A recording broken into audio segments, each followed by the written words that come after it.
All right, welcome everyone. Thank you for joining this second meeting of the Rulemaking Advisory Committee for Waterway leases, licenses, and registrations. This is Division 82 of the rules. So thanks for joining. I'm Sylvia Chiborowski, helping to facilitate these meetings on behalf of the Department of State Land. So appreciate you all participating. Let's go to the next slide and I'll go over what we're planning to do today. So today we'll start, this is our second meeting, so we're still kind of getting to know each other. Today we'll do some introductions around the room for RAC members, and then DSL will provide some follow-up information from our first Rulemaking Advisory Committee, that meeting that we had back in November. You all had some questions on what are the lease revenues that DSL gets and how do they use them? What are the expenditures? So just following up to answer some of your questions there. Hopefully that'll be helpful. If you have additional questions still after that, DSL is happy to kind of keep finding answers as you need them. And then the big bulk of our discussion today is going to be this 950 topic. So background and discussion on lease rates and financial assurances. So here you got some background information on why DSL is looking to update the way it calculates lease rates. And you got the updated kind of red line rules on that. So we're going to have a good conversation on that. DSL will be providing some background information on the new lease rate calculation, how it works, and then walk through some examples of how the new calculation would work for different kinds of scenarios. And then we'll have plenty of time to get your input on that. We know that that topic is really important to RAC members, and it'll be a big point of today's discussion. And we'll probably also circle back to it at a future meeting because I imagine we won't get all of your input today, and there will be some questions that you'll have, so we'll follow up with that. And DSL will also provide some background information on financial assurances. This is a pretty small piece of the rules, but just want to touch on that part. And then we'll have a break, and then we'll get back and the staff will provide some information on application fees. So also in the rules, there are proposed changes to the way application fees are assessed. And so we'll seek your input on the application fees. After that, we'll have time for interested party comments. So I know we have a lot of members of the public here, so thank you all for joining. This meeting is primarily for RAC members, so we'll ask you to hold your comments and thoughts until we get to the interested party piece at the end. And there, we usually allow for about 3 minutes per person for a comment if you have one. And if you have more questions and you want to enter into dialogue with staff, I think that would happen outside of this meeting. The interested party comment piece is really just for you to provide your comments to DSL. And then we'll end with next steps and adjourn the meeting. All right, so next slide. Thank you for your question. Just real fast, RAC is the Rulemaking Advisory Committee. So that's the shorthand for what this committee is called. The committee is advising on updates to the proposed rules that DSL is putting forward. So for our Zoom protocols, just a reminder, when we get to our discussion portions, if you are a Rulemaking Advisory Committee or RAC member, go ahead and just raise your hand. If you go to the bottom of your screen, click on either the reactions button or the raise hand button to raise your hand. And if you're by phone only, you can press *9 to get into the conversation. I think there was one person on phone. You also might have to press *6 to unmute yourself. I'll be seeking a balance of speaking time during our discussion. We really want to make sure that all committee members are able to ask their questions, provide their input. And please do keep your mic muted unless you're speaking, just to reduce background noise. And we always encourage everyone to use your video, especially when you're speaking, so we kind of see each other face to face. And also, I see your hand up. Oh, Jim, you were maybe just practicing your hand. I saw it go up for a second. It went down. I do also want to point out, this is our first time that we're really having a committee discussion today. The meeting number 1 was more background information, getting you to ask some questions. So today we're getting into the heart of getting your input. So just some reminders on how we dialogue with each other. I just encourage you to really listen carefully to what's being presented by staff and consider why the agency is seeking to make changes to the rules. And in your reflections, as you consider what you're hearing, just think about, will the proposed changes to the rules meet the agency's goals, and what's really needed for industries, for community members, for you to be able to effectively comply with the rules. And really just seek to hear each other's perspectives. We expect you to speak from your experience and from what you know, but also do that while considering the needs and values of others. And also just a reminder, the charge of this group is to provide input on this set of rules, Division 82 rules. There may be questions or comments that you have outside of the universe of these lease rate rules and application fees that are important, but maybe just not relevant to today's conversation. So if that's happening, we might just ask to hold that conversation for another space so we can stay on track here.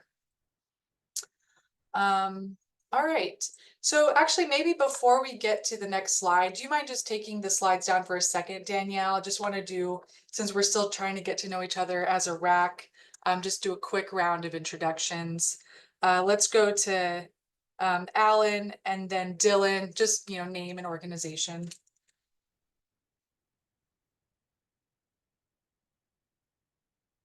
Alan, are you here? Thought I saw you join.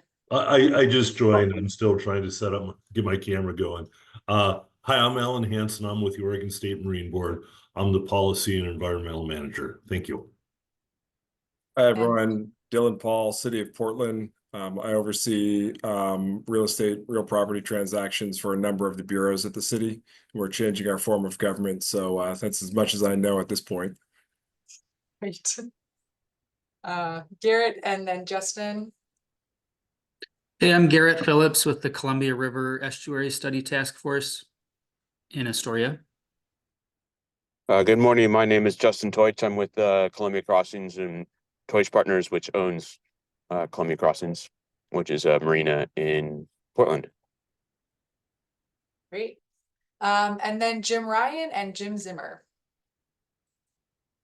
Hello, my name is James Ryan. I'm a floating homeowner at the Jansen Beach Moorage on Hayden Island, and I'm here representing the waterfront organizations of Oregon, as well as myself. Thank you.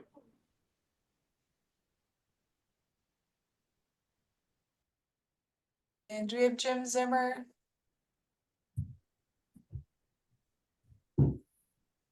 Hey, good morning. I'm Jim Zimmer.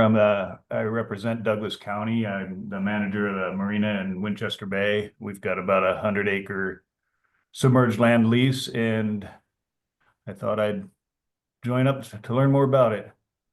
Thanks, Jim. John and then Laurel. Morning, my name is John High. I'm with HIAC Maritime and HIAC Tongue Point, Astoria, Oregon. We have a commercial marine facility with a significant submerged water lease. And then last, let's go to Lindsay and Mike. Oh, I'm sorry, Laurel, we missed you. Laurel first. That's Thank you. okay. Hi, everybody. Laurel Hellman, Oregon Parks and Recreation Department. Hi, everyone. I'm Lindsay Hutchison. I'm the staff attorney for Willamette River Keeper, and we work to protect and restore the Willamette River and its tributaries and increase recreational opportunities on the waters. Good morning, Mike Dunning, Port of Coos Bay. I'm representing the Oregon Public Ports Association. And maybe just quickly from staff, let's go to Blake, Justin, and Danielle to say a quick hi. Hey folks, Blake Helm. I'm the proprietary specialist for Department of State Lands. I handle planning and policy for our Waterway Use Authorization Program, and I'll be leading the presentation today. Good morning. My name is Justin Russell. I also work at the Department of State Lands. I'm a proprietary coordinator, so I'm kind of the staff person, one of the staff people responsible for implementing these rules to marinas. Good morning, everyone. I'm Danielle Boudreau. I'm the rulemaking coordinator for the Department of State Lands. I help shepherd the rules through the rulemaking process, and today, during these RAC meetings, I am mostly the tech person, so bear with me while I switch between screens, which may not happen quickly all the time, but I appreciate your patience. Awesome, thank you. And thanks to all the interested parties that are here. We appreciate you joining. Won't do a round of introductions for everyone there, but again, we'll have time for interested party comments. I couldn't get my audio on. Can I introduce myself now? We're not introducing interested parties. We're just having the RAC committee introduce themselves now, but we'll get to you and others towards the end of the meeting. Thank you so much. Appreciate it. All right. Well, with that, I will turn it back to Blake to just do some follow-up from our first committee meeting and provide some additional information. So over to you. Great. Thanks, Sylvia. Appreciate it. So yeah, here's a follow-up. There was a lot of discussion or a lot of questions in our previous meeting about, where DSL derives this our revenue. Specifically, what lands do we get this from, as well as, the breakdown of, our leases, how much do we get from, different rate methods and use categories. So start off with Oregon-owned waterways. These are the waterways that we issue waterway use authorizations on, and these are the waterways that the public owns. These waterways are owned by the public. They are held in trust by the State Land Board, and they're managed by the Department of State Lands. So that's kind of how it works, the hierarchy of things. So what are Oregon-owned waterways? They're the Oregon's territorial sea. They're all tidal waterways, navigable waterways, and meandered lakes. So Oregon's territorial sea consists of the territorial sea from mean high tide out 3 geographic miles, and that is the extent of state ownership. The continental, or rather the economic development zone for the United States, is different and expands farther out. So federal ownership and federal management extends outside of Oregon's territorial sea. Tidal waterways are owned by the public, and these are all waterways that are affected by the ebb and flow of the tide up to the head of tide for that waterway. Navigable waterways include waterways that are currently being used or susceptible to being used as a highway for commerce.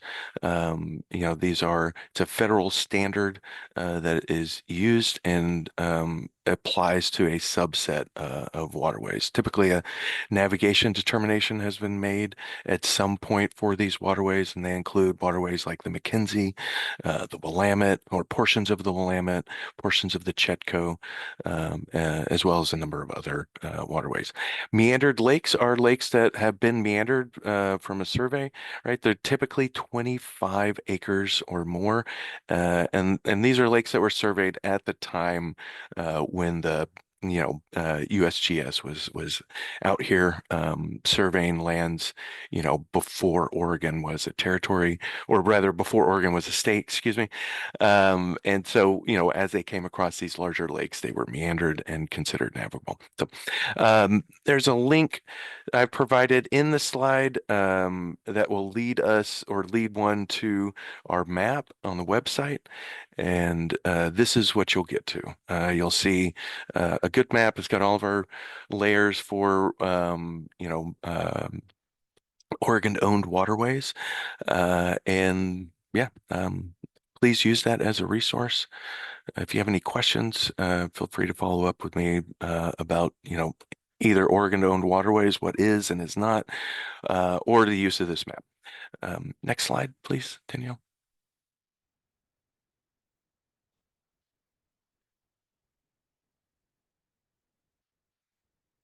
Okay, so here's a breakdown of our leases, and a couple things. I guess I want to start before I mention what these specific numbers. So I surveyed 419 leases of, I think it's like 509 or 516 is the total.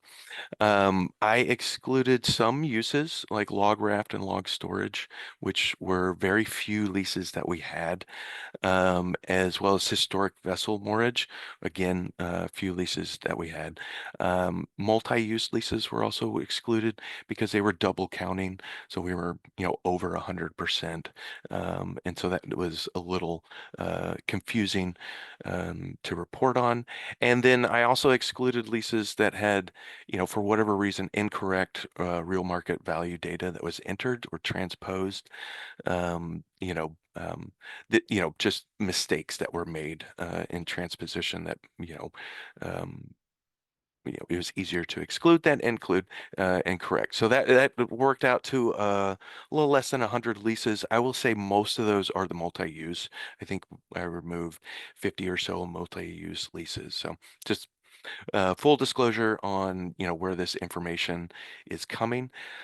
The 419 leases are spread over 16 different counties, 5 of which have 75% of all the leases. So that's Multnomah, Clatsop, Lincoln, Coos, and Columbia, in that order. So Multnomah has the most, Columbia has the fewest of those 5, but they all have at least 40 leases in each county, with Multnomah topping at 112. So most leases go to Multnomah County. Congratulations.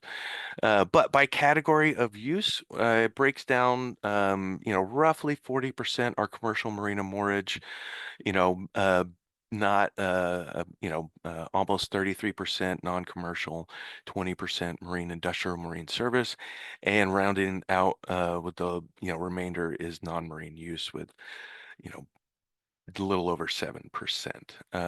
And, I've provided the actual numbers in parentheses. So obviously commercial marina and non-commercial marina are our largest use categories. All right, next slide, please.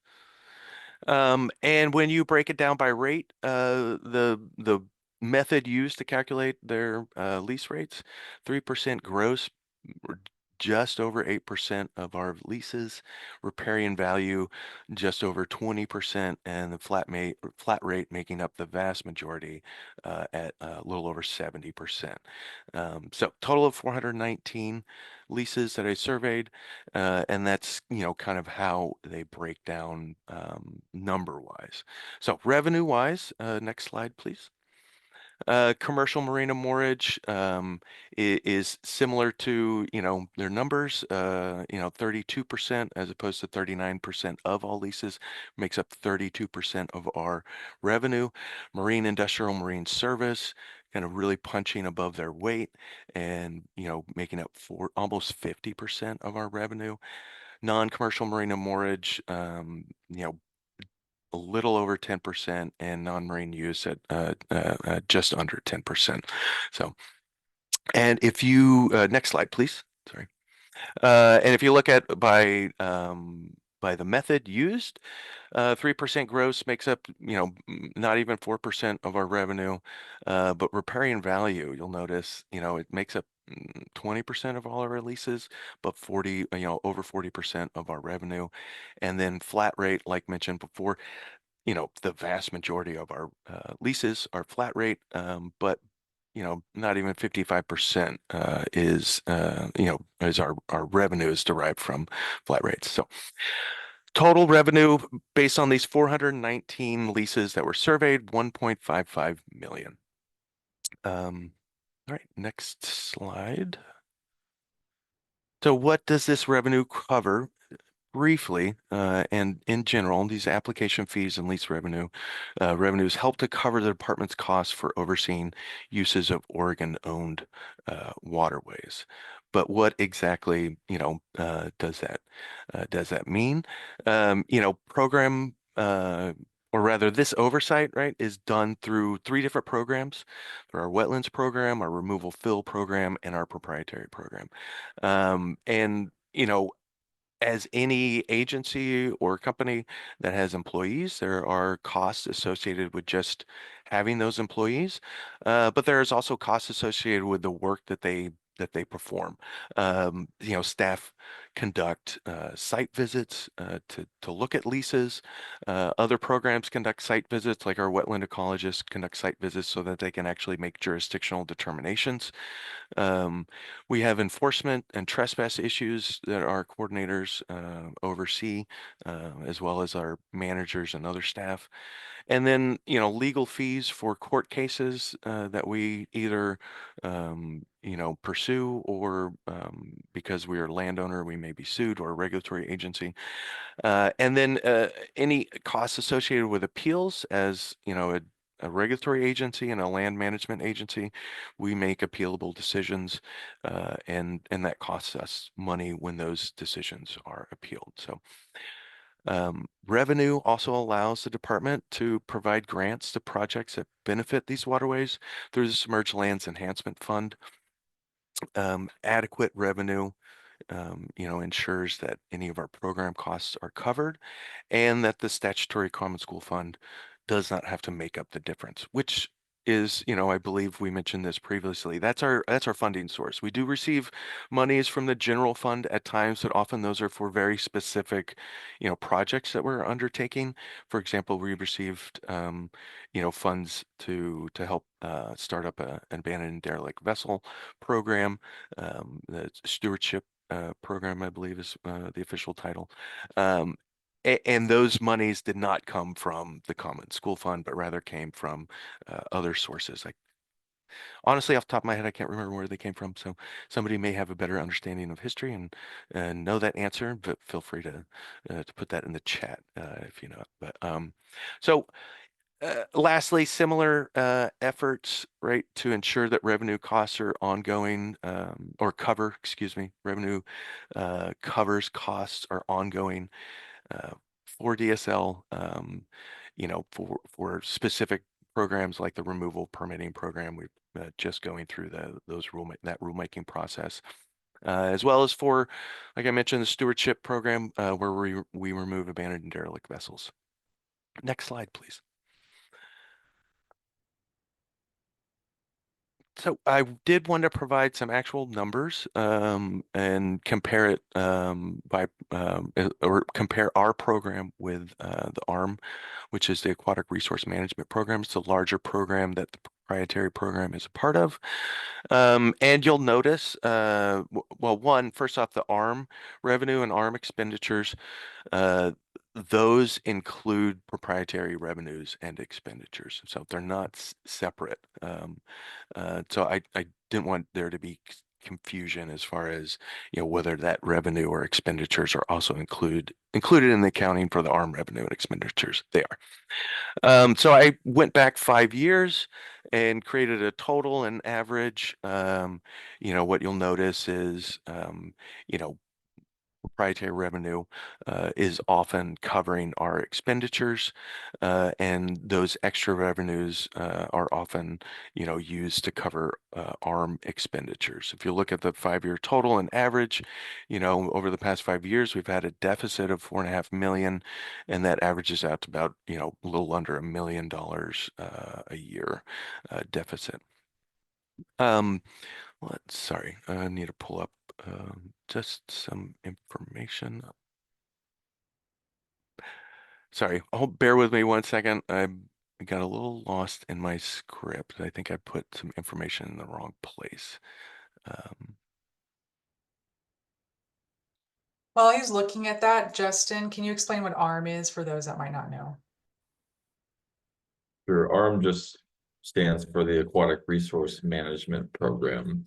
And so that's the staff that works on regulating the use of state-owned waterways. So that's kind of our side of the program. Then there's also the side of the program that oversees permitting of removal of fill of materials into wetlands. So there's kind of two sides of the house inside the ARM, the Aquatic Resource Management Program. Great. Thanks, Justin. Appreciate that. Alan, you had a question about the acreage or square footage of the 419 leases. We do. That's in our spreadsheet. It lists out, that's how we were able to calculate what the proposed lease rates were for these leases. So we do have the square footage. I don't have a total. That's, I didn't honestly even think of looking at a total square footage, but it's good, a good thought. So I can provide that information to you at a later date, or maybe when we have a break, I can do a quick calculation. Yeah, I'm just looking at the cost per square foot, or an equivalent cost, just to get an understanding of what the lessees actually benefit how they benefit the state. For each individual lease? Just as a whole. As a whole. Okay. All right. So what I wanted to say, I found it.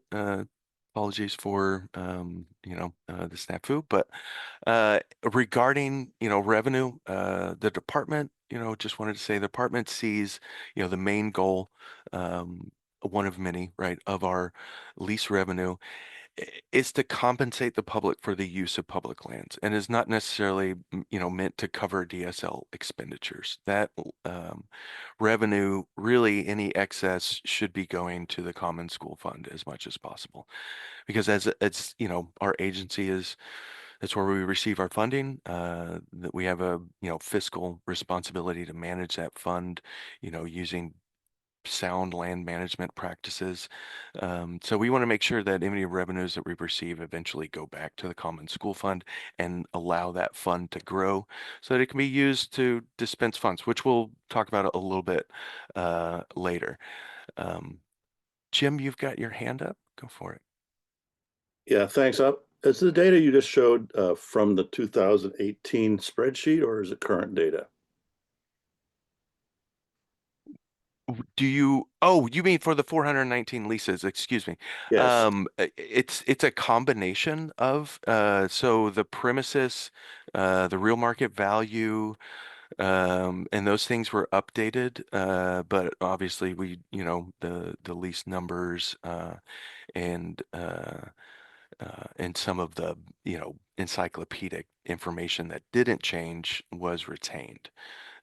So does that help answer your question? In a way, I mean, last month you said that the lease revenues for 2024 were around 2.7 million, and I'm only seeing 1.5 million on your slide. Yeah, because that's the lease revenues that we received included easement revenues and included sand and gravel leases and included other authorizations that we issue.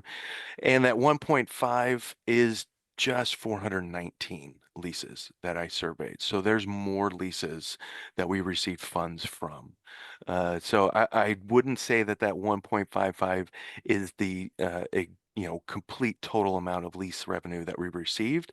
It is just the revenue that we received when we surveyed those 419 leases for whatever last rent payment they paid.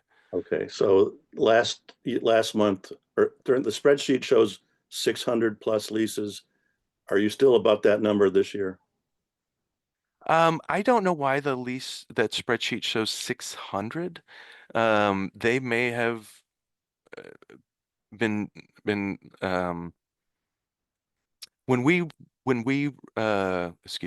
query for active leases in our database, we get around 509, 515. Okay. Our database is from the 1980s, I believe. And so if you're familiar with Cobalt, you probably could help us with this database. I don't know if it's that old, but it is pretty old. And one thing that we find is that there are lots of leases that were closed or were terminated or were expired that no longer exist, but will pop up in our queries, for one thing or another. So yeah, I don't know what to say. I wouldn't say that, if I did a query right now, I'd get 509, not 600 and something. So I don't honestly couldn't tell you why we had 600 and some odd leases in that I 2018 appreciate it. study. Yeah. Well, So, thank you. I sorry, just was Jim. curious, and yeah, for our work to proceed, I really hope that we get a real number at some point. But I appreciate your attempt with the old database, and thank you for the information. Okay. Next slide, please. Right, so the Common School Fund, I mentioned this previously, is where revenue eventually winds up, right? So DSL is the administrative agency of the State Land Board. That State Land Board oversees, or rather, which we oversee the lands Oregon was granted at statehood. And these, lands help fund public schools and the Common School Fund. Every one of Oregon's 197 public school districts, which I am today years old, are learning that out. I didn't realize we had 197 school districts in the state of Oregon. They receive money from the Common School Fund every year. We've been able to increase that distribution every year. And I know that the State Land Board enjoys being able to, distribute more money to show that the Common School Fund has grown, that we are, appropriately managing that fund, and we're keeping it as a, sustainable source of income for K through 12 schools. Next slide, please.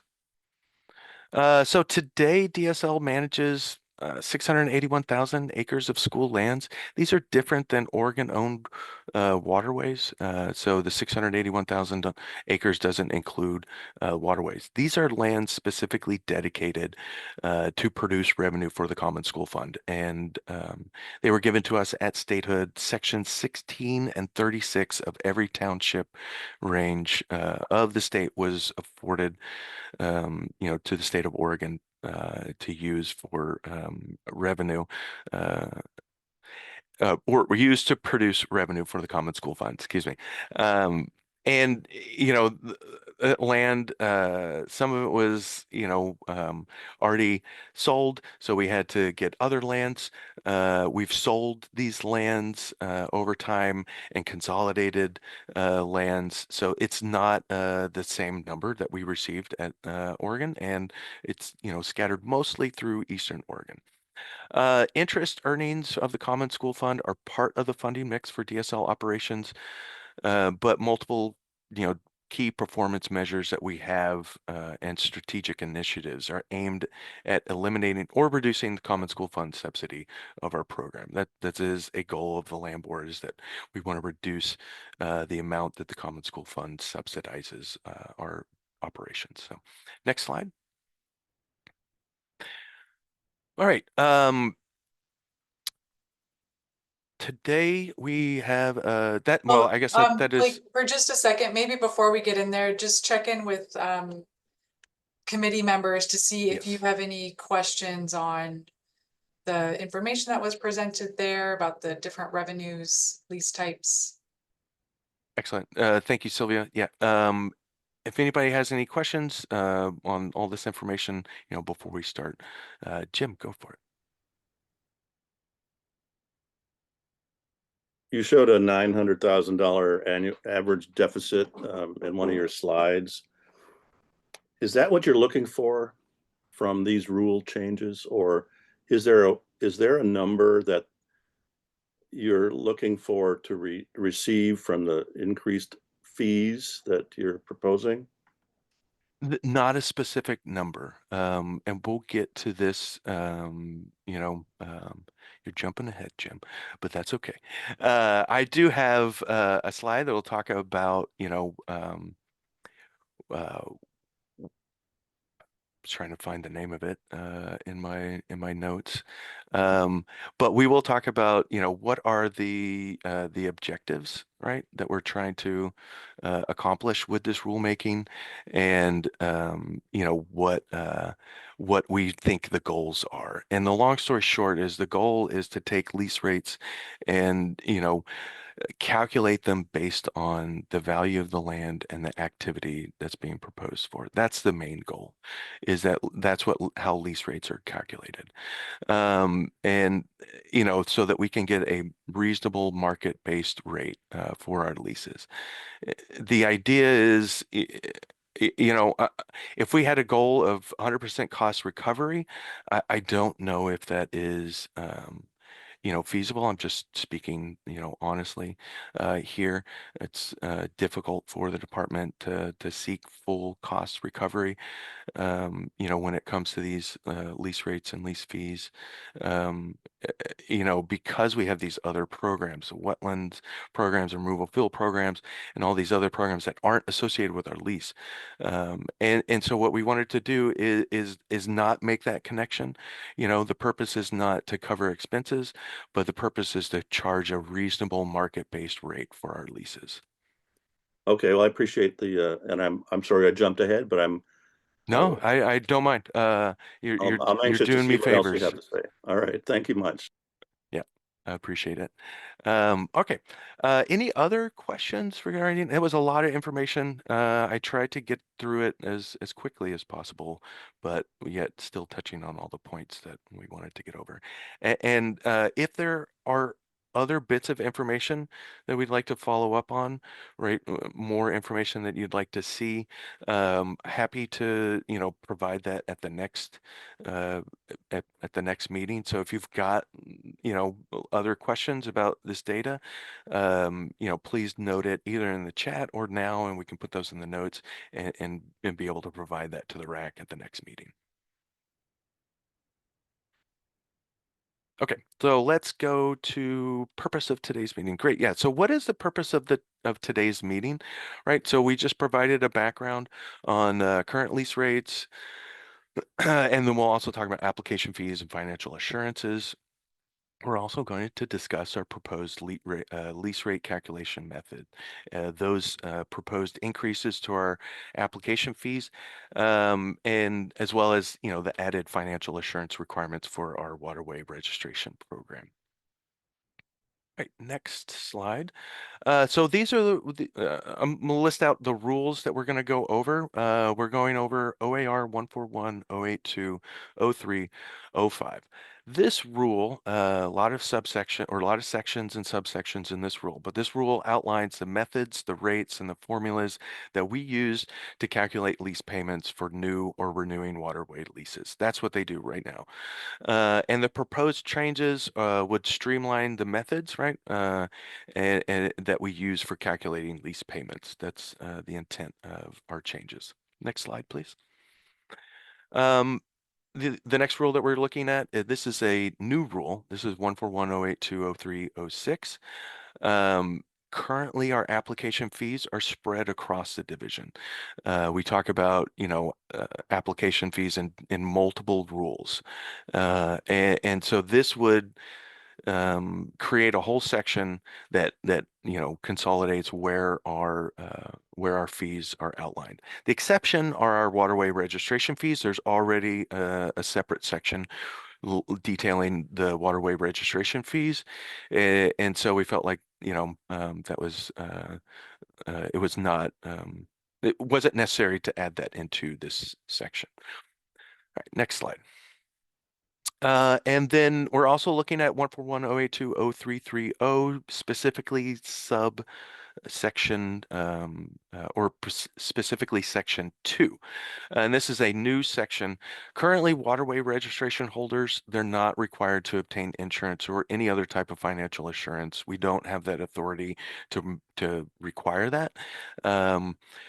As a requirement for getting a waterway registration. And what that means is often the holder does not have this dock covered either under their homeowner's insurance or an umbrella policy or some other financial assurance. So if there's damage, if there's bodily harm, death or injury or anything that happens on their property, they are not covered.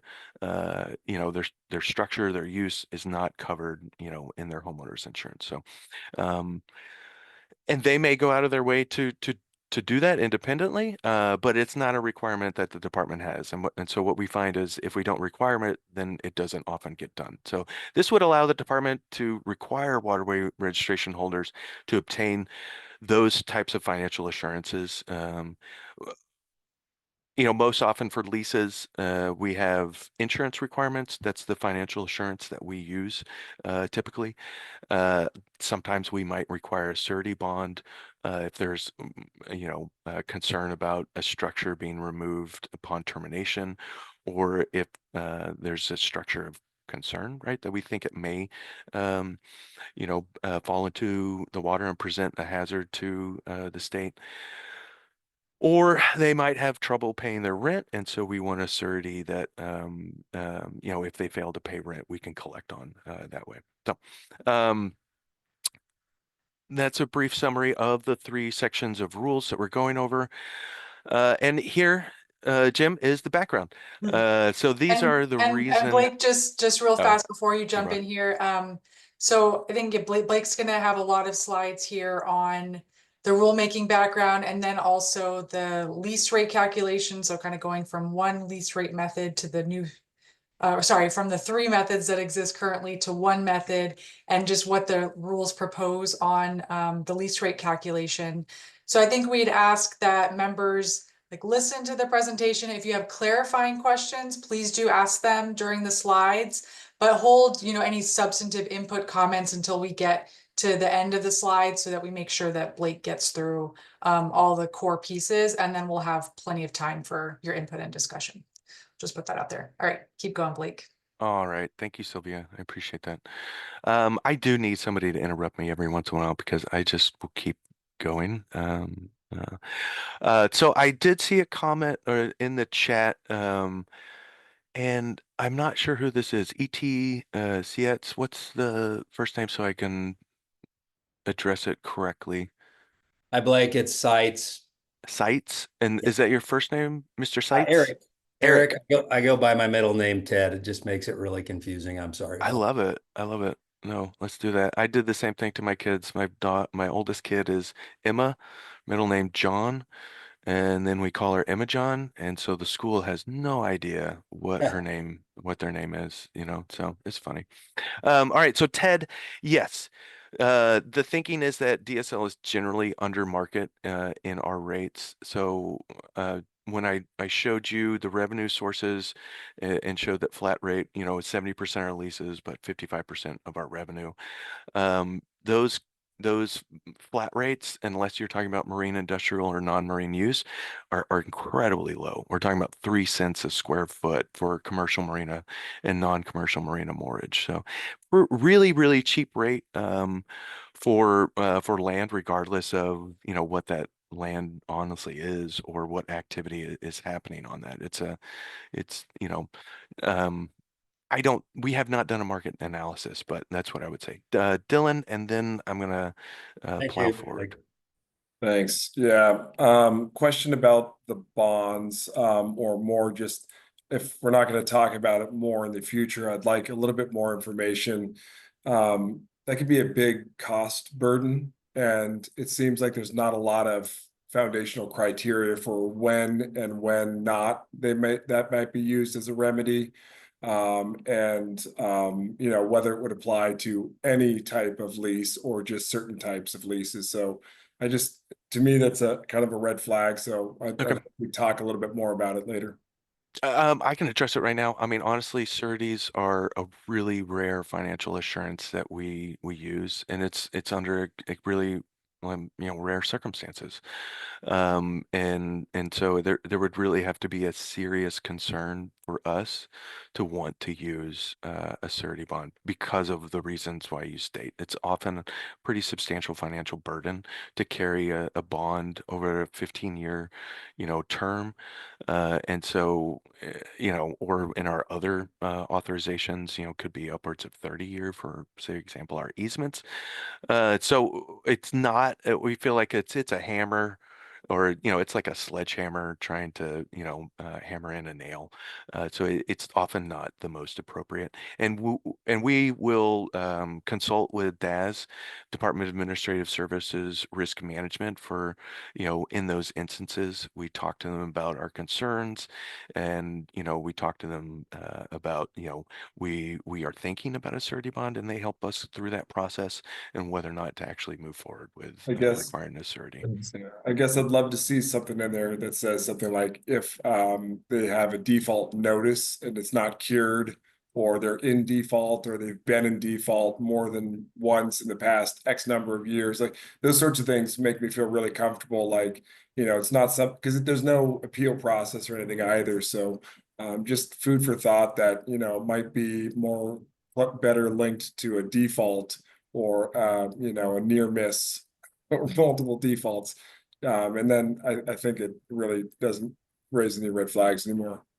Yeah, no, I understand. They're, certies we found are a little clunky, I would say, to use as an enforcement mechanism. And if you're going to collect on a certi, then whatever relationship you have is kaput. You're usually that's the last option, and it's usually because you're in court. So it's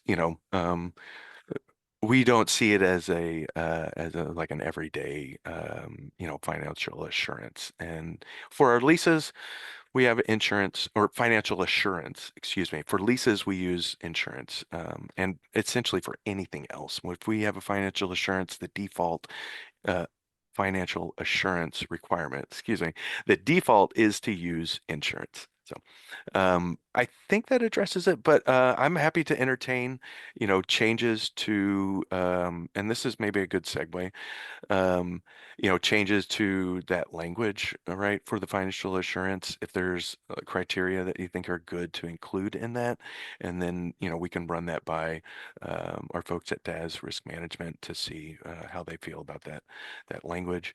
I think that's good. But the segue here is, we've done a lot of work, like over a year's worth of work to get to this point and to produce proposed rules and a rate and a method and all of these things that we feel like we've done a great job. And, we've put a lot of thought and effort into it. But, none of us are so prideful to think that, we got it right the first time. And so, with humility, we would, propose that, I'm fully expecting the RAC to identify some things that need to be tweaked before they go out to, the Secretary of State for to be finalized rules. So that's what I'm anticipating is for you guys to help us make these rules better. So. All right. So with that for our background, Jim, I mentioned this previously. Our rental rates for leases often do not accurately reflect the costs associated with the authorized activity or use of the submerged lands. That's not the right bullet point I was referring to, Jim. That's on the next page. Excuse me. But so these four kind of bullet points are the reasons why we're entering into this rulemaking process. Our rates don't reflect the costs associated with the activity or the use of those submerged and submersible lands. In addition, the department, as the rules are written, is required to use the cheapest method for determining rent. So if the flat rate method provides the least rent, then that's what we use. If the riparian value method does, then that's what we use. So it's this race to the bottom, that kind of really drags revenues revenues down and kind of undervalues these lands that are used.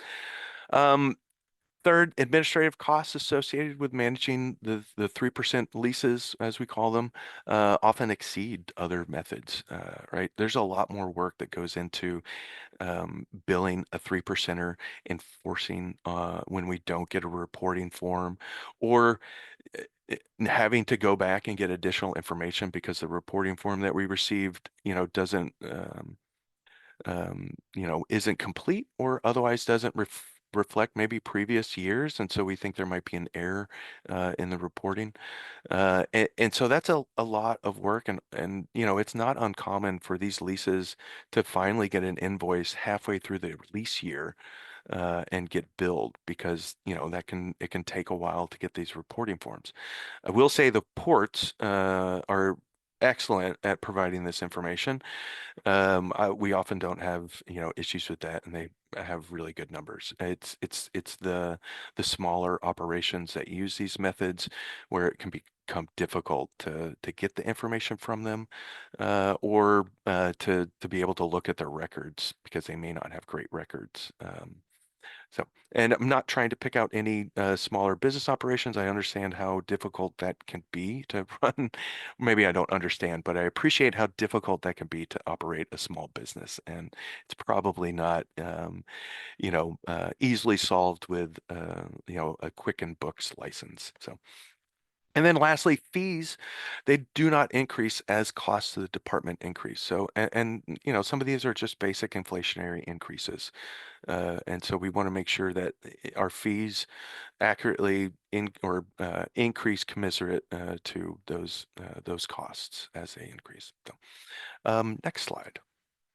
And so here are our objectives, right? So first, we want to create a single method for calculating rent.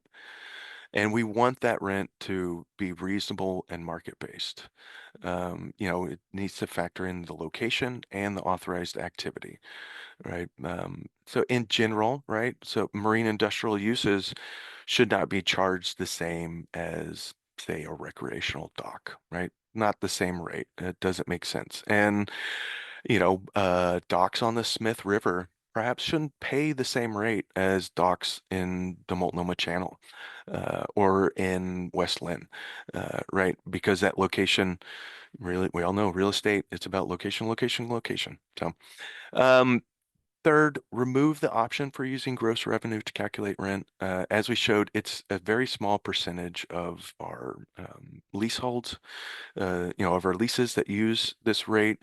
And it's, quite an administrative cost to us for such a small number of leases. And then we want to keep rates in line with inflationary increases. And lastly, but not least importantly, right, mitigate negative impact any changes may have, or rather that the changes may have.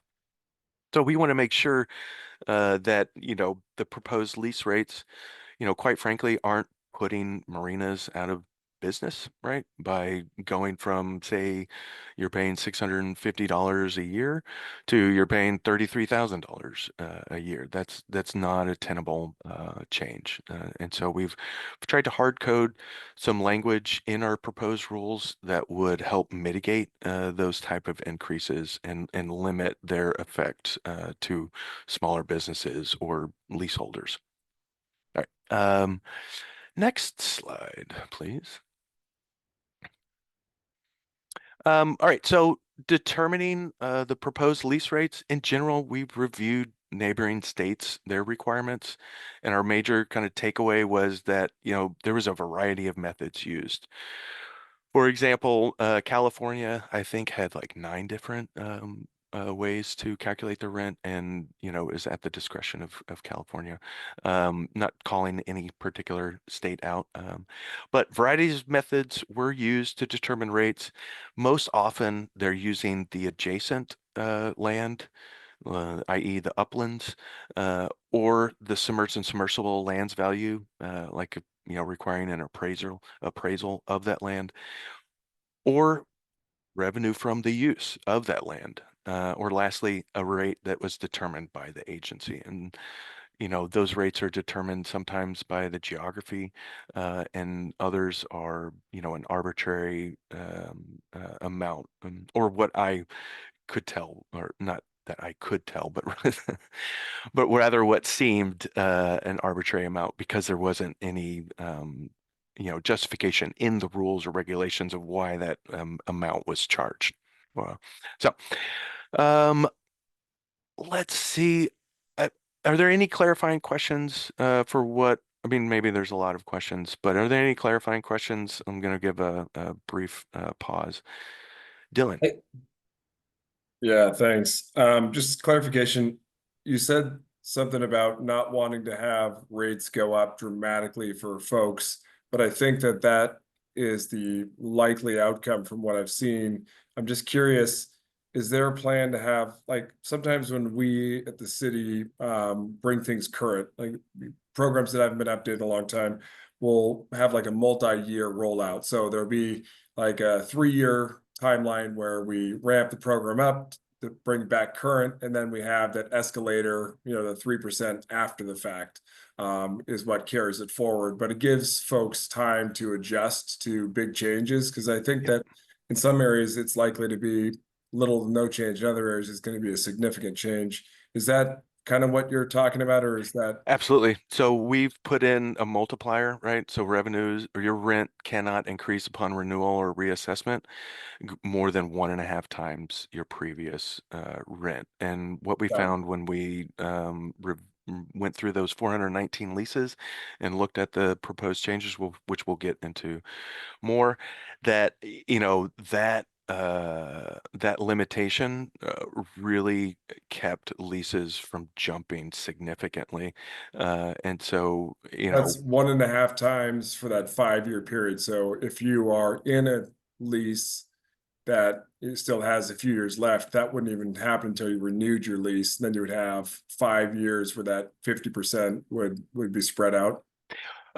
So yeah, what it allows is when we renew or issue when we renew a lease, we're going to look at the last year's rent payment, and the first year's rent payment for the new renewed lease can only be, no greater than 1.5 times whatever the last year's rate was, as long as it reaches the minimum payment, which is $1,200 in the proposed rules.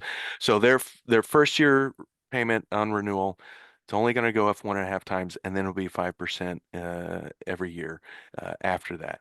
And then when they renew it again, that same rule would apply. So whatever their last year's payment for year 5, the year 1 and the renewed lease can only be 1.5 times that, so long as you're meeting the minimum, right? So if the minimum exceeds 1.5 times the rent, then that's what you're paying. You're paying the minimum.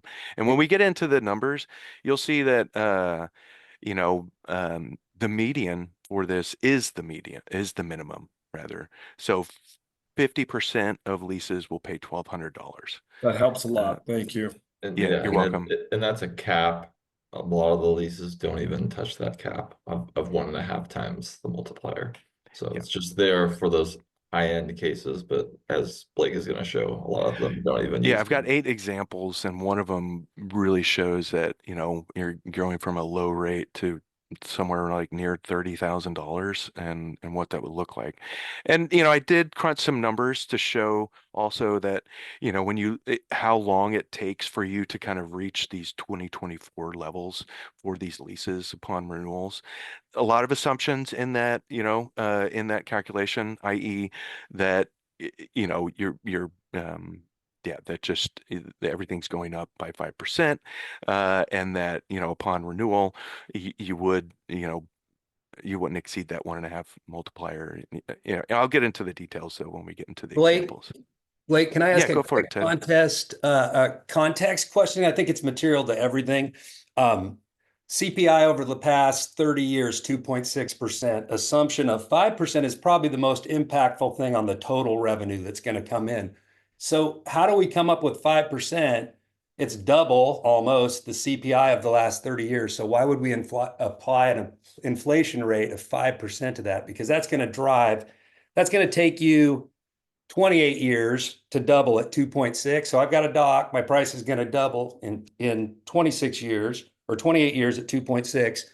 Or if I go to 5%, it doubles every 14 years. Yeah. So that's going to be the key driver, right? So the general question is 5% assumption before we just move it. Thanks, Ted, for the question, and thanks for pointing that out. This is really time for RAC member discussion and questions. I'll leave it up to Blake whether he wants to answer that at this point. I know you're going to be talking about inflationary increases later, but Ted, we'll ask you to hold your comments and questions. Thanks, Sylvia. I was going to say the same thing. Ted, no, that's okay, Ted. Yeah. We'll get back to that if I don't get to your question at the interested party, if you don't mind.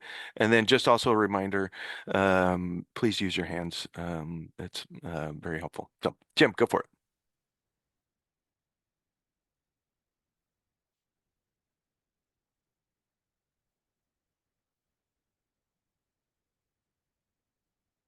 Jim, Sorry. Yeah, I'm there you back. Go. No worries. No, I had a question about a statement you made in an earlier slide. The cost associated with authorized activity. What exactly does that mean? Just that, when you use land, there's a cost associated with that. Whose cost? Cost to the DSL or what?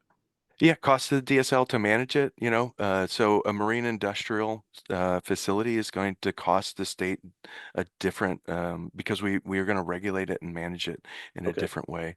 We All need right. to keep a closer eye on those things. Probably want to do more site visits, or have a more intimate relationship because accidents can happen. Great. Um, That's what I so wanted to know. I was just curious what that meant, whose cost we're talking about. And to Ted's point, I'm sure we'll talk about the 5% hopefully soon. I don't know what time was the break supposed to be, Sylvia? Our break is at 10:50, Okay. around 10:50. All right. Thank you. But maybe depends on how discussion goes, so we'll see. yeah. All right. So I think I'm done with this slide, Danielle. Yeah, great. Okay. So this is the proposed lease rate calculation, right? We've got these factors, the adjacent land value. And I know there were questions about, well, what is the adjacent land value? The adjacent land value is determined, based on the location of the use, right? So what is the tax lot adjacent to this use? And how does the county, assess the real market land, or appraise the real market land value of that tax lot? And that's the value. That's how we derive the value. We look at the county assessor site. We look at the land real market value. So this is the value of the land minus any improvements, right? Does not include the value of the structures, just the value of that bare land. And so it's a lesser rate, right, than the total real market value, which includes the values of the structures. And this makes a huge difference in a lot of property, because you could have millions and millions of dollars wrapped up in the value of a property just because of the structures that are on there. So because we are often, right, leasing bare land, which are bare submerged and submersible land, we're looking for that value of the adjacent bare land. Now, in some circumstances, that value might be depressed because of, other factors like, if there's hazardous waste on site, or if there's other, similar factors that would, bring, like a brownfield or something like that, that would bring the value of the land down. We may want to use a comparable, and that's also in the rules. So the comparable would be a similar property, similar use, and using the best management practices for appraisers, similar to what the county does, right? When they appraise values or appraise properties, they go out, they look at the property, and then they also look at comparables. So they're looking at other 3-bedroom, one bath houses that sold in the last year, and what was the value of it. So they're going to look at other industrial or other riparian properties that were sold. Justin, you've got your hand up. Yeah, just a point of clarification for those who kind of want to use this to fill in their own numbers and see how it might affect them. When we're talking about the land value, we're talking about the value per square foot. So taking that appraised value, dividing it by the acreage or the square footage of the property, and that's the value you'll use there.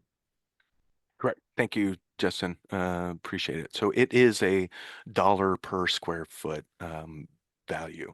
The second factor is a rental rate. This is a variable expressed as a percentage. This percentage is between 3 and 8%.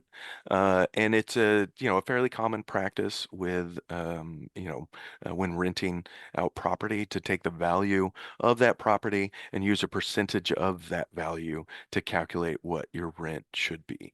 And so this rate, I know it's going to have a lot of discussion, and we'll talk about it when we're going through the examples, I'm sure. But this rate has a lot of different ways that the state can modify it, and and those considerations and modifiers are based on the location of the property and the use. And that is, as I mentioned before, what we're trying to do is create a rate or create rent that is, market-based and also based on the actual activity. So this is this is how we're trying to approach that. And the last factor is the amount of area that's being leased. So you get this formula, ALV times RR times AA, and that equals the annual lease payment. There's it's a little bit more complicated, I guess, than that, because there is the minimum requirement, right? So there are, you know, even after we make this calculation, we do have to compare it to, is this 1.5 times the previous rent that was paid? Is this less than the minimum? Is it more than the maximum that's allowed? And so those are other considerations before we reach that final annual lease payment. But in general, this is the formula. This is how we propose it. And let me see. Danielle, can you move to the next slide? I can't remember. Yeah, so special considerations that we have here. Rent is only going, and I mentioned this a lot, rent's only going to increase by 1.5 times at renewal or reassessment. That's the intent. And the only other mitigating factor is whether that is over the minimum. And then also changes are only going to affect new or renewing leases. So if you have an existing lease, you know, previously lease term was 15 years. So some of you guys might be in lease year 1. And so you've got another 14 years before you even need to, or not even need to, but before your lease lease rate would change. Some of you may be in lease year 10 or 12, and so that might be a little bit sooner, but these changes will not affect existing leases. So your rates as they stand will go up at that 3% a year, and will stay on the track that they, you know, were started on with lease year 1. So. And Blake, can you remind us when these rules might take effect? Yeah, I think if, you know, everything goes well, right? And, you know, regardless of what changes we need to make because of the RAC, we were looking at like July 1st, 2026 of implementing these rules. We felt like that is enough time for us to get through this RAC process, to, you know, make any changes based on that, to go through and I'm probably glossing over tons of stuff that Danielle's doing, but going through the Secretary of State's process for, you know, finalizing our rules. It'll include a comment period, and as well as some hearings, informational hearings for, you know, to receive comments from the public. And so I think, you know, we're looking at July 1st, 2026 for implementation. And that is quite honestly, you know, up for debate, right?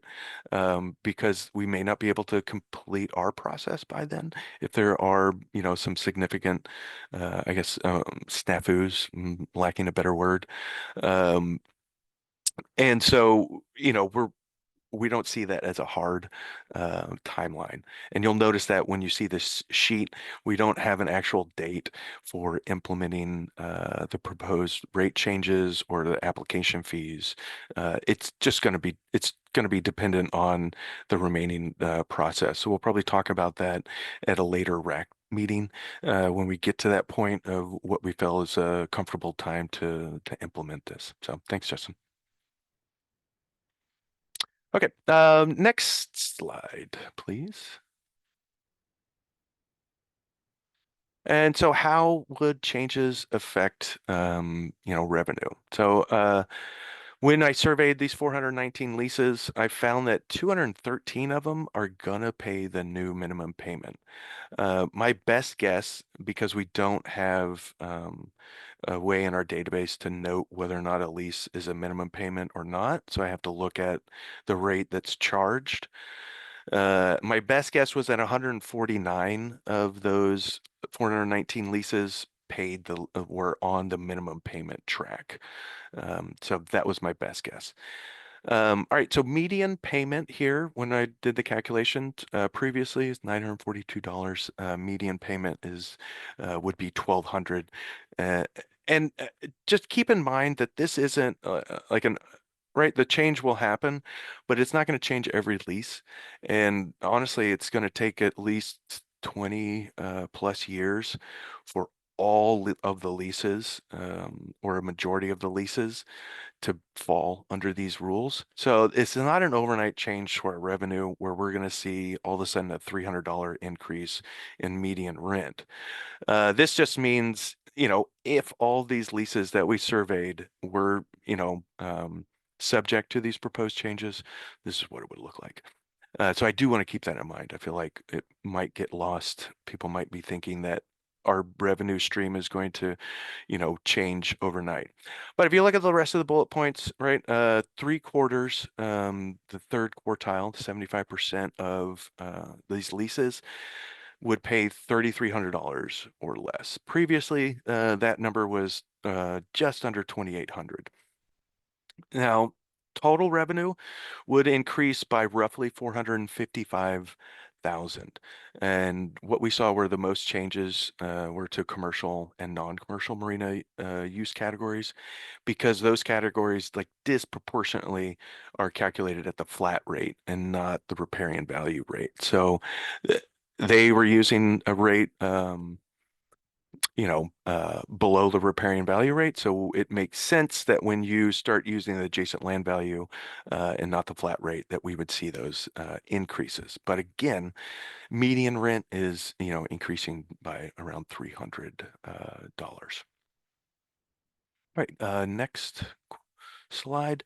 So how would these changes affect revenue? Right, I listed all the revenue before, and I thought it'd be nice to show a breakdown of, how these use categories, what the percentages would change. And there's not a whole lot of change. There's some change, but it's, commercial marina mortgage, there's a proportionally, right? The proportion of revenue, it goes down a hair, where the amount would increase. I think it is close to 500,000 is in the previous calculation, or using current rates, right? So 218-ish thousand increase. Industrial marine services still making up over 40%, and increases to 845,000. Non-commercial marina mortgage, there's an increase in percentage, about 5% more of our revenue is going to come from non-commercial marina mortgage under these, in these conditions. I think it was a little 168,000 if I'm remembering off the top of my head. So about 150, 140 back envelope increase. And non-marine use actually goes down revenue. So 150,000 was the revenue, and it actually goes down to 147. So interesting fact. Next slide. And then how does this relate to the different ways that we calculate these methods? So this one was honestly a little confusing to me in the sense that,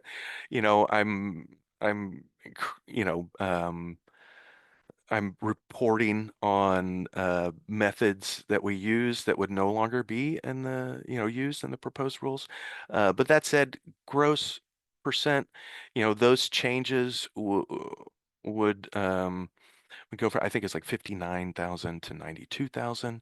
Riparian value, sees a pretty, well, it sees an increase, taking up 61.25%, 1.23 million. I don't have the number off the top of my head, but if you give me a second, I believe the previous for 3% gross, what was it? Sorry, bear with me, folks. Or not 3% riparian value, right? 851 to 1.23 million. So that is a larger increase than the other. And then flat rates would increase marginally, or not marginally. Excuse me, I think I have misreported this. That's why I was so confused. Okay, folks, apologies. I have the riparian value and the flat rate changed. So shoot. I don't know if you want to do that for me, Danielle, since you have it open, but where it says riparian value, that should say flat rate. And where it says flat rate, that should say riparian value. So Maybe we can just update the slides when we Yeah. send them out and it'll have the correct information. We'll update those. So significant increase for flat rate, and that tracks because, as I said, most of those flat raters, they're not using the adjacent land value, or not most of, they definitely aren't using the adjacent land value. So it makes sense that when you do use the adjacent land value that you would see an increase because our flat rates, are well below market value. So these 419 leases under the proposed rules would have gained, or would have netted the department would have received $2.01 million in revenue from. Next slide, please. And Okay, Blake, this as is you a good head- place. Oh, go Sorry, ahead, just Sylvia. real fast. Yeah, Blake, as you head into the examples, I know you, Blake has, I think, 8 or 9 examples of lease rate calculations for different kinds of leases under the old method versus the new method. And I also want to make sure we have plenty of time for discussion. So Yeah. maybe if it's taking a lot of time to get through the examples, we could shorten that up a little bit. But I know the examples are really helpful too for folks to see what does this really look like on the ground. Yeah, absolutely. I think what I'll do is I'll just maybe hit the first 2 examples. And then I'll let RAC members peruse the other examples, and we can talk about that in the discussion. But really, I wanted to use the examples to show how staff would interpret those considerations and modifiers for the rental rates, and what that would look like on an individual lease basis. But I want to take a step back and see if there's any clarifying questions, because I did go through quite a bit of information.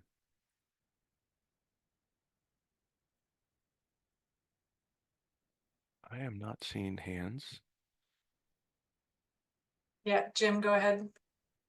So last slide, you said $2 million. Is that the new?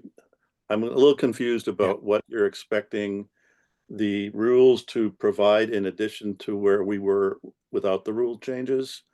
Would you roll that last slide back? And so how changes would affect revenue by revenue method? Okay, I understand that we have an error there in the slide, but the total is 2 million. Does that mean you collect more? You collect $2 million more from these 3 lease types?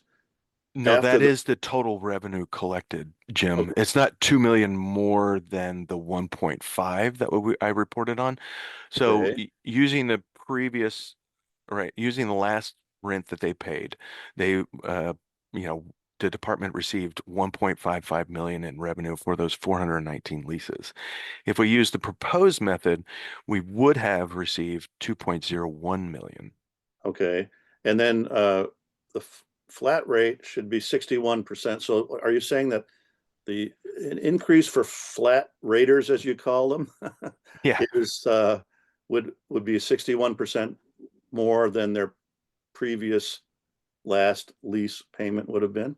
Not 61% more, rather this makes up 61% of that 2.01 million, right? Okay. So this 1.23 million of repair or flat rate, excuse me, is within that 2.01 million. So that's 61.25%, right, of our revenue would come from these flat raters, although they're not flat raters anymore, right? Because it's a whole new method. So I readily understand this is kind of confusing, but since I provided this information in the beginning, I did want to show, what that change looks like based on the ways that, we split it up in the beginning. Yeah, it would have been more useful to have all the numbers on the same slide so you could not have to remember what I saw 20 minutes ago. So initially you said, right, flat rate provided what percent of your total revenue? All right, give me 1 second. I'll go back to that slide. Revenue flat rate provided 54.8%, so 852,000. Okay, Is that that's right? good. Yeah, so now it's going to be 61%. So 61%. And if you remember, these flat raters make up 70%. Right. No, that's a good point. I'll shut up. Thanks. You're so helpful, Jim. Stop it. Oh, you're not. I'll be more helpful in a few minutes. I guarantee. Thank you. I look forward to it. All right, just a love fest up in here. All right, so example one, here we have lease number 174. Oh, I will say I didn't see any other hands or questions. So I'm just gonna move forward. Yeah, so example one, 17452. This is in Clackamas County, West Lynn. It's on the Willamette River. It's a commercial marina and moorage. It uses 3% gross revenue, and their last rent was $656.01. That tells me it's above the minimum. And so what they report on, their revenue that they report on is enough that it calculates a rate that exceeds the minimum payment. Next slide. And so based on the considerations and modifiers that we have, and I'm not expecting everybody to remember the, gosh, was it like 15 or so that are in that list. But for this example, this one would meet 3 of those, right? So it's within its city limits, within West Lynn. This part of the Willamette River is designated as essential salmonid habitat. So that's the ESH right there. And in addition, its use is a marina. And so if you were able to look at the fees and formulas sheet that we provided, these considerations, city limits adds 0.5%, ESH designation 3/4, marina 3/4, a total of 2% added to the rental rate, which the base for the rental rate is 3%. That's the low. So we're looking at a rental rate of 5%. Next slide, please. And, we did the calculations previously. So the assessed the adjacent land value is $20.78 per square foot. Like I said, the rental rate is 5%. The authorized area for this is 21,750. It works out to barely over $1 a square foot that we're charging. So we have a lease payment of $22,598.25. I do want to iterate that the rate that came out of this is, like I said, barely over $1 a square foot. So, I don't know how best to emphasize this, but I do feel strongly that these changes create incredibly reasonable rates, and so especially when looking at other commercial uses, leasing or commercial leasing practices. So, but this $22,598.25 is well over the last rent payment of $656.01. So 1.5 times that is, I think, in the $900 range. So the minimum would apply. And so this leasehold would pay the minimum payment of $1,200. All right, let's go to the next example. This example, Clatsop County on the Columbia River. And I'm sorry, Blake, before you move on, so the 1,200 that you said, that applies at the first lease payment date at renewal. Yes. Can you maybe explain, like, then what's the trajectory after that for this particular? You don't have to use exact numbers, but just so that absolutely. Thank you. 5% increase would be the trajectory. So 1,200, the next year's payment would be, forcing me to do math, Sylvia. I don't know. That's why I said don't use exact numbers, just maybe like percentage increases, and then 5% increase each year. And it's not a 5% increase to the first year's payment. It's a 5% increase to whatever the previous year's payment was. So each year builds on top of. So it's like compound interest, right? So that's where it would start, 1,200, and it would increase every 5 year or every year by 5%. So, all right, next slide, example 2. Clatsop County, Columbia River, commercial marina and moorage, and this is also a 3% gross revenue, and the last rent is $5,907.69. So this marina does quite a bit of business. So next slide. And the considerations for this is in the Port District of Astoria as well as in the city limits of Astoria.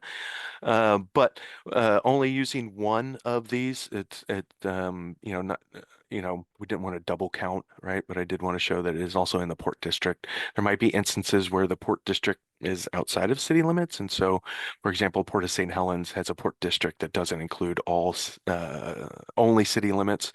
Right, so we're talking about a 0.5 percentage point. This stretch of the Columbia is also essential salmonid habitat.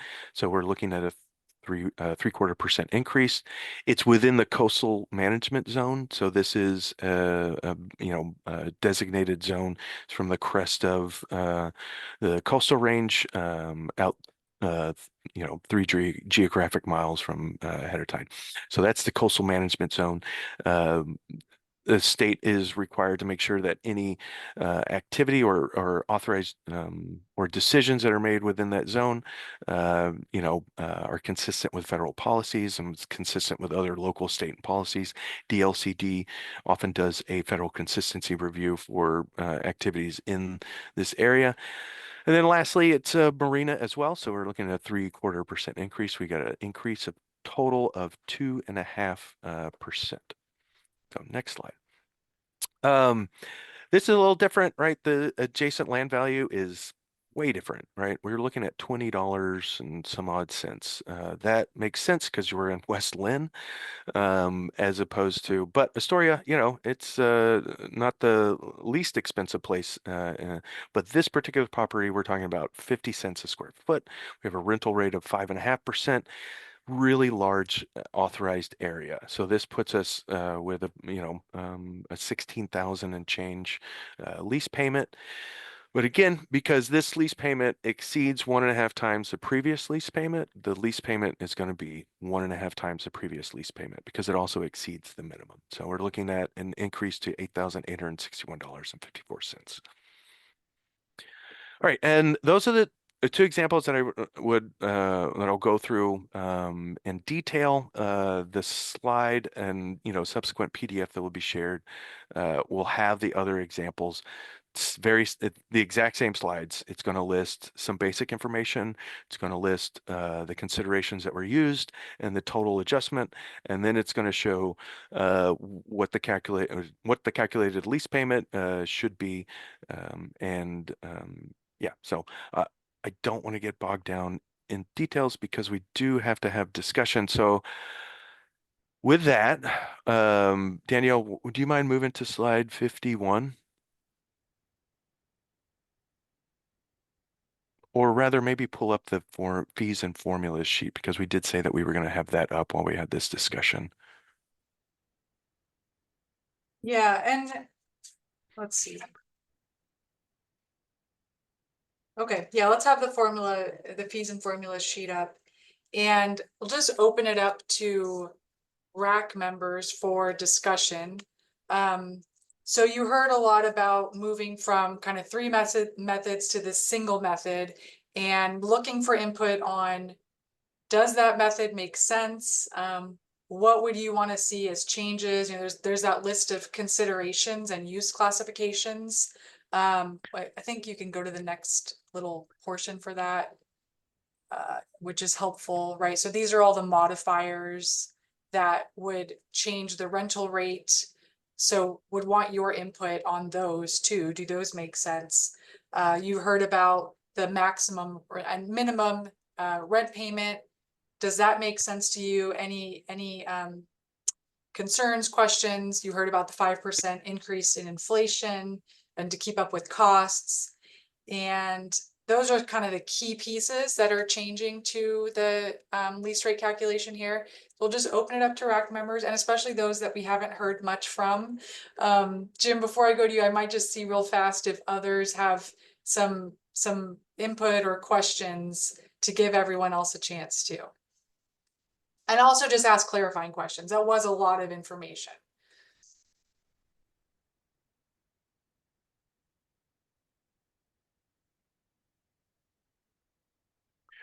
If I don't see any initial hands, then can go to Jim. Did you have something else to add, Blake? No, I was just going to say the exact same thing that Oh, you yeah. said. I like Well, to I don't see allow anybody for- else, so I guess Jim gets it. Sure. Go ahead, Jim. So I first want to say that over the last couple of weeks, I've learned a lot about DSL, and I'm really impressed with the mission you have and how hard it is for your department to get its work done. Your staff is stretched thin. I watched your director's budget presentation. I hope you get the money you're asking for and the staff you ask for, because I think we all value what you do and the work that your mission is trying to accomplish. Having said that, I did watch the April board meeting where Mr. Ryan, no relation, but presented the item to initiate this process. And he made three points: that this would increase equitability, that it would be simpler, and that you would use a private index to the extent possible, were his words. And I'd like to sort of respectfully push back on a couple of those issues. I think you just made my point on equity. An inequitable situation is where the first two examples you showed, where one is paying way below market rent and the other is not. Both of them get increased by, well, in one case, up to the minimum, if they had the other one 150%. And all that's doing is increasing the inequity between those two examples. It's not decreasing it. Because you cap the annual increase at 150%, which is, by the way, a significant increase to anyone listening, but nonetheless. So I'm not sure that the attempt to increase equity is satisfied by the rules as presented. I think maybe when you have situations that are so inequitable in terms of what the lessee is paying versus what they should be paying, there needs to be maybe another mechanism to address that, because it's going to take forever for that low-paying lessee to get to a point where they're equivalent to the other one. So that's the first point. Equity I don't think it solves the equity issue right now. Okay. Secondly, simplicity. And you mentioned, and I agree, that 70% of your leases are flat rate leases. And according to the report that really underpins everything you're putting out here on this proposal, the report suggests or states that flat rate leases are the most administratively efficient leases. Basically, set it and forget it. In our moorage, Jansen Beach, in 34 years, we've only interacted with DSL twice. Once at the beginning of the lease in 1997, and 20 years later when we renewed it in 2017.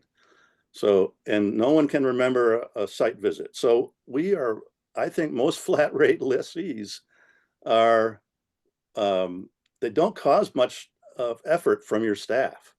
They're incredibly simple to administer and incredibly simple to understand. I think I mentioned this to Sylvia when she interviewed me, was that with the current rules, I know exactly to the penny what my rate should be, because all it is a multiplier by the total square feet. So as far as simplicity is concerned, 70% of your leases are dead simple. And the new proposal is no way simple. As you're looking here, you have three factors. The first one, the adjacent land value, that has to be recalculated for every lease, or calculated for every lease, and monitored for every lease. Secondly, the rental rate, which I haven't heard anything about why it's between 3 and 8, or why how these modifiers came to be the way they are. You mentioned earlier that you have not done a market analysis.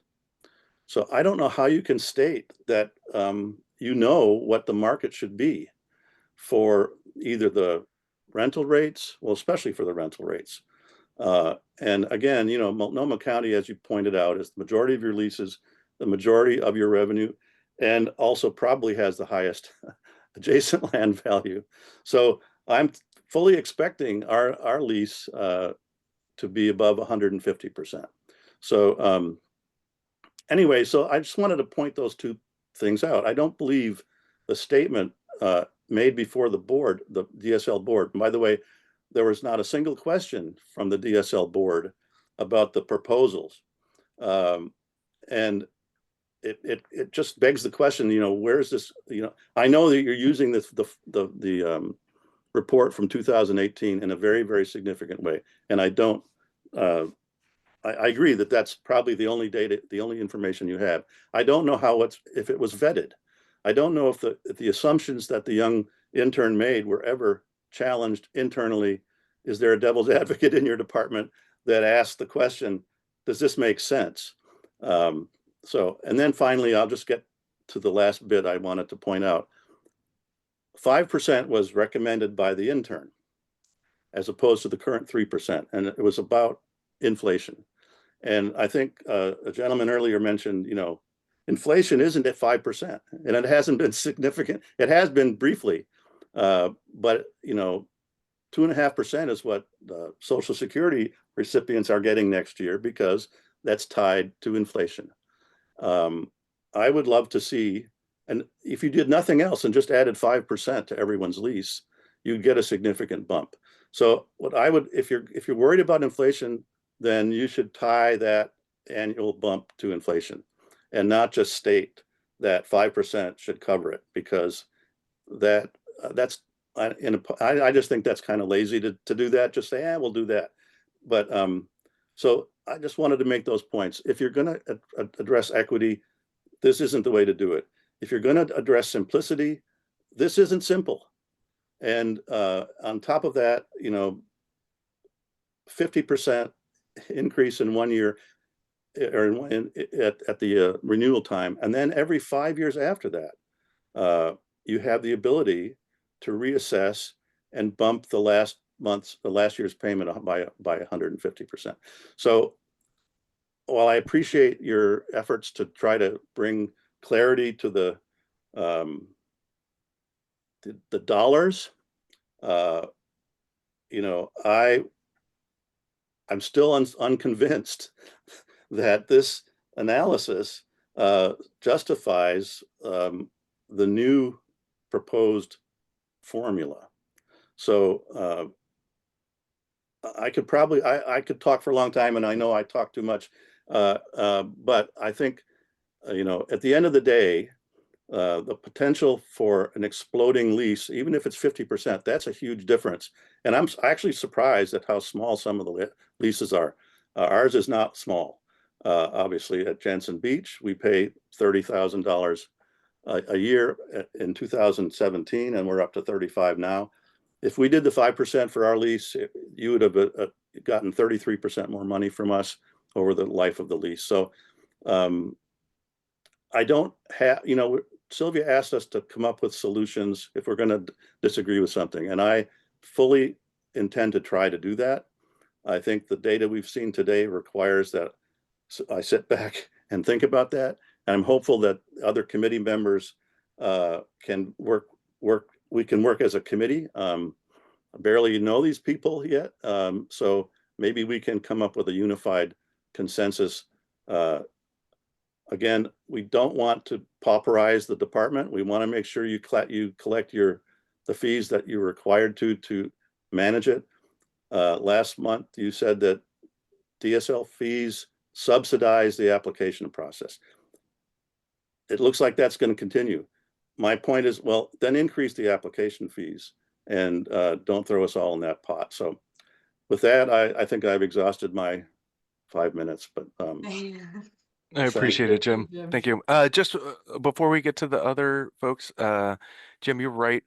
Our flat rates are administratively efficient, but when we calculate rates, we have to look at the real market value. We have to compare flat rates and repairing value rates, because we need to determine which method gets us the cheaper rent for the lessee. And so even though we may use the flat rate, we did have to go through and calculate the real market value.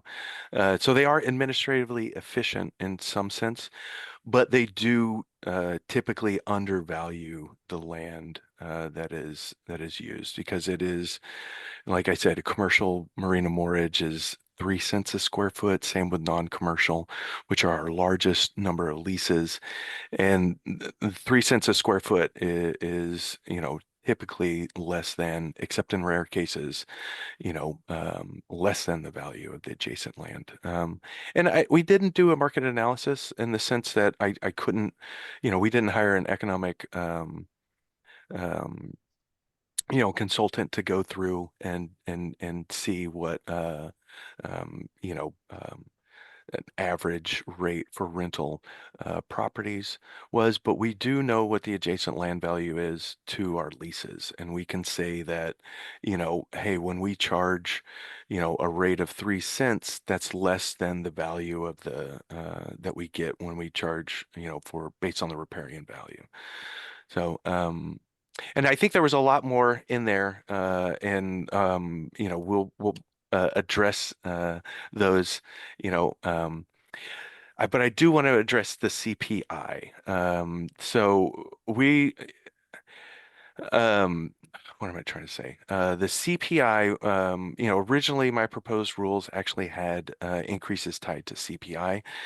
Department of Justice said that that is not the preferred way to have those increases, and it's better to set a specific, increase percentage-wise in the rules. That's their preferred rulemaking. So we followed that guidance, and 5% is what we came to based on, the most recent CPI increases. So it does include the pretty substantial CPI fluctuations that we include. We didn't take, a 30, 40, 50-year history of the CPI, so that is a number that we can definitely adjust, but I don't want to make it seem like we just, picked an arbitrary number. Yeah, it came out of the report, I remember. But one last thing I'll say is that the Department of Labor Statistics, the Federal Department of Labor, has an interesting article page that talks about when and how to use CPI in rent calculations. So you might check that out, because it's useful, because that's basically what you're doing. So I would again look at the Department of Labor Statistics, just type in proper uses of CPI for rent, and you might find information that will help support or not support your position. So just letting you know. I just want to chime in real quick about why DOJ doesn't want us to use CPI in our rule. It's because if we link to CPI, we're giving away our administrative authority to another agency. So legally, we cannot do that. Oh, so that's why. Okay, so then I would suggest that you do pick a number that's more reflective of actual CPI rather than tie it to CPI. And right now, 5% is not reflective of CPI. That's my only. Thank you, Thank you, Jim. Jim. One other point on that. Blake, just real fast, because we have a lot of members. Yeah, we do. Okay, sorry. I think it's John. Go ahead, John. And Ted, this is just for RAC members right now. We're not at the interested parties section. So apologies, but we're going to skip you. Sorry.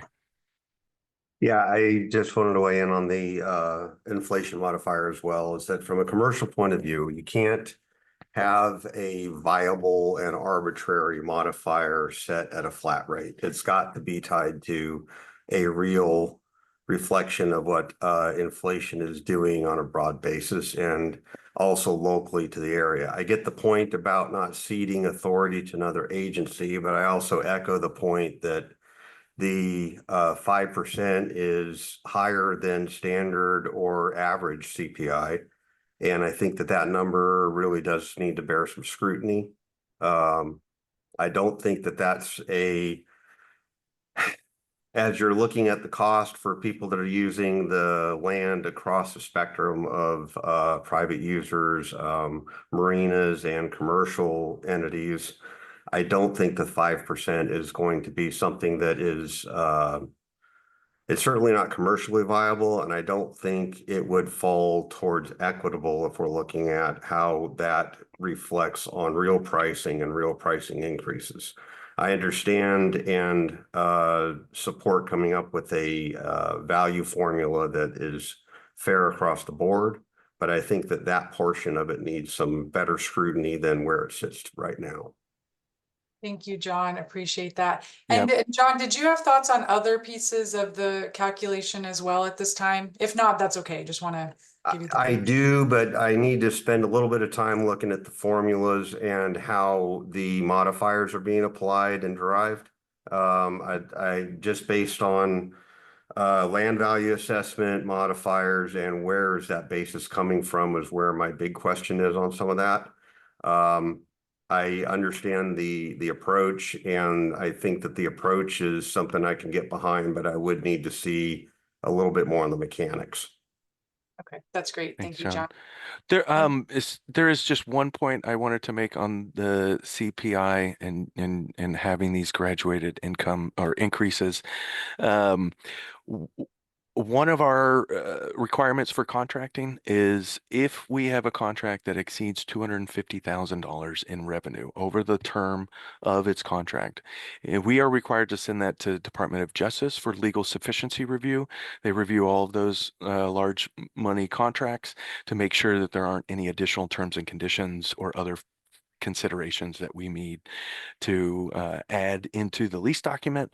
And if we tie our increases to CPI, we can't actually calculate what the cost, or rather what the revenue is that we will receive over the term of a lease, and we can't make a final determination or whether or not those leases need to get reviewed for legal sufficiency. And so it may seem like a minor point, but if we have an authorization that, say, is on the cusp of, needing legal sufficiency review, and we have a huge, swing in CPI, and that causes, the rent to increase over a year, more that and that increase would exceed the $250,000 threshold. We've now issued a lease that required legal sufficiency, and so now we have to go through a process called ratification with DOJ, where they have to ratify a document that shouldn't have been issued before DOJ sufficiency review. And it is a really difficult, arduous process that we never want to go into, because it is DOJ raking us over the coals for doing a very naughty thing. And there's some pretty severe consequences for it. So we have to have a set amount that we increase the rate. Otherwise, we don't know exactly what revenue we receive over the term of that lease. So that's one complication. I get that point, because I'm also in a position where I have to put out leases and subleases that are based to a modifier.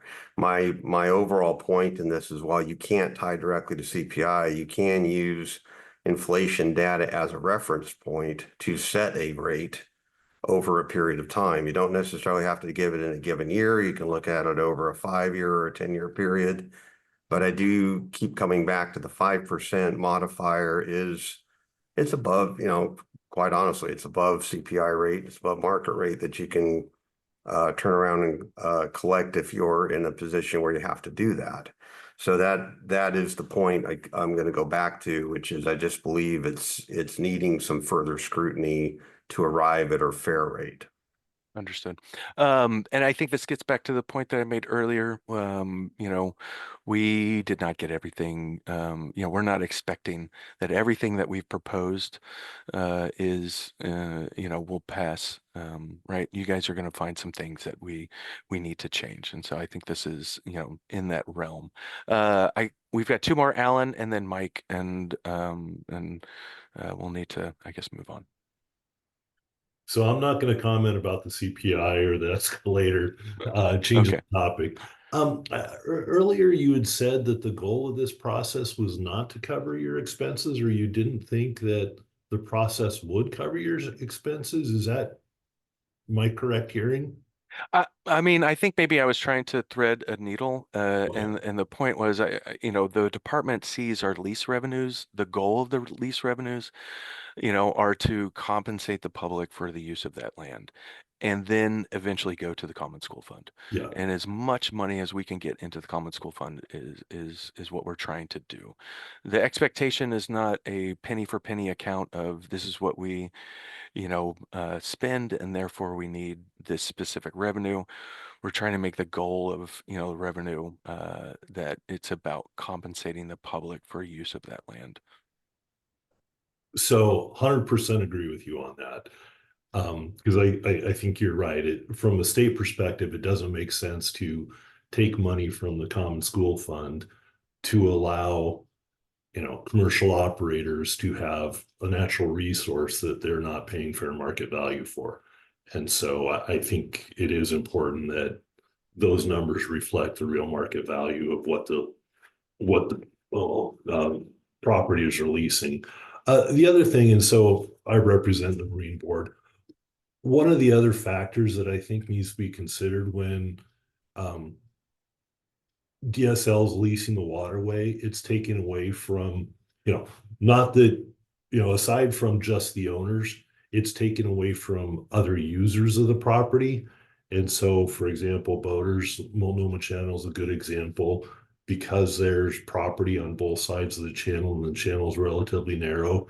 It forces boaters to, it creates a slow no wake zone through much of the channel, which, not arguing whether that should or shouldn't be, but it is something that's taken away from other users. And so I would, if there's some way we could factor that in, or at least have the Marine Board party when looking at the leases or, doing the initial review.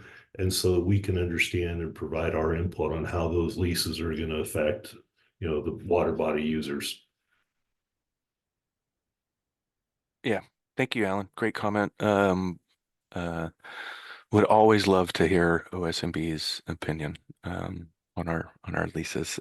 We value, our other state partners a lot, and we know that we're not the only ones with knowledge about waterways and use of waterways. So. Yeah, and for the record, that wasn't a criticism. That was just, Oh yeah, no, we do work completely together, understand. and I want to continue that relationship. And just, I don't know that we've always been thought of in terms, as a consulting party in terms of leases, because I don't think everybody necessarily remembers that DS or that OSMB is impacted. But happy to continue to work with you. Absolutely. So. Mike. Yeah, so I'm kind of hunt down the same road that Alan did. For me, listening to what I've seen today and in previous presentations, I got to understand the goal, and you kind of talked about it a little bit, Blake, and what drives this and what the true outcome is. And I heard earlier that there is no target, and maybe I misunderstood that comment because to me, that means this is all arbitrary. You're not looking for specific. You're not filling a gap. You're just picking numbers out of the sky to say this sounds good. I hate to sound cynical about it, but without having a target of we need this much more revenue to do X, whether it's to go to the school fund, and I don't think us as an advisory committee can help inform on how to best do that unless we understand what the target and the outcome of the work is here. Because then we're just spinning in circles chasing nothing. So to me, I think that's a critical piece. I'll give you a chance. Sounds like you want to say something. Go ahead. Yeah, no, Mike, don't think of you as a cynic, so completely understand where you're going with that logic. And I don't know if perhaps I didn't make it clear. The target is not a monetary amount. We're not looking for $5 million. We're not looking for $10 million. That's not what the target is about. The target is about making sure that our lease rates are based on the market rate and, take into consideration the location and the use of the activity. And so we feel like that that goal would help us arrive at, fair values to charge rents. And these proposals are, our best attempt to kind of address that. And Mike, you may be right. Maybe that we need to reassess, and perhaps we should be striving for an actual value that we're looking. We need to get $1 million more a year, or this much more a year, and we can kind of address it or make changes towards that.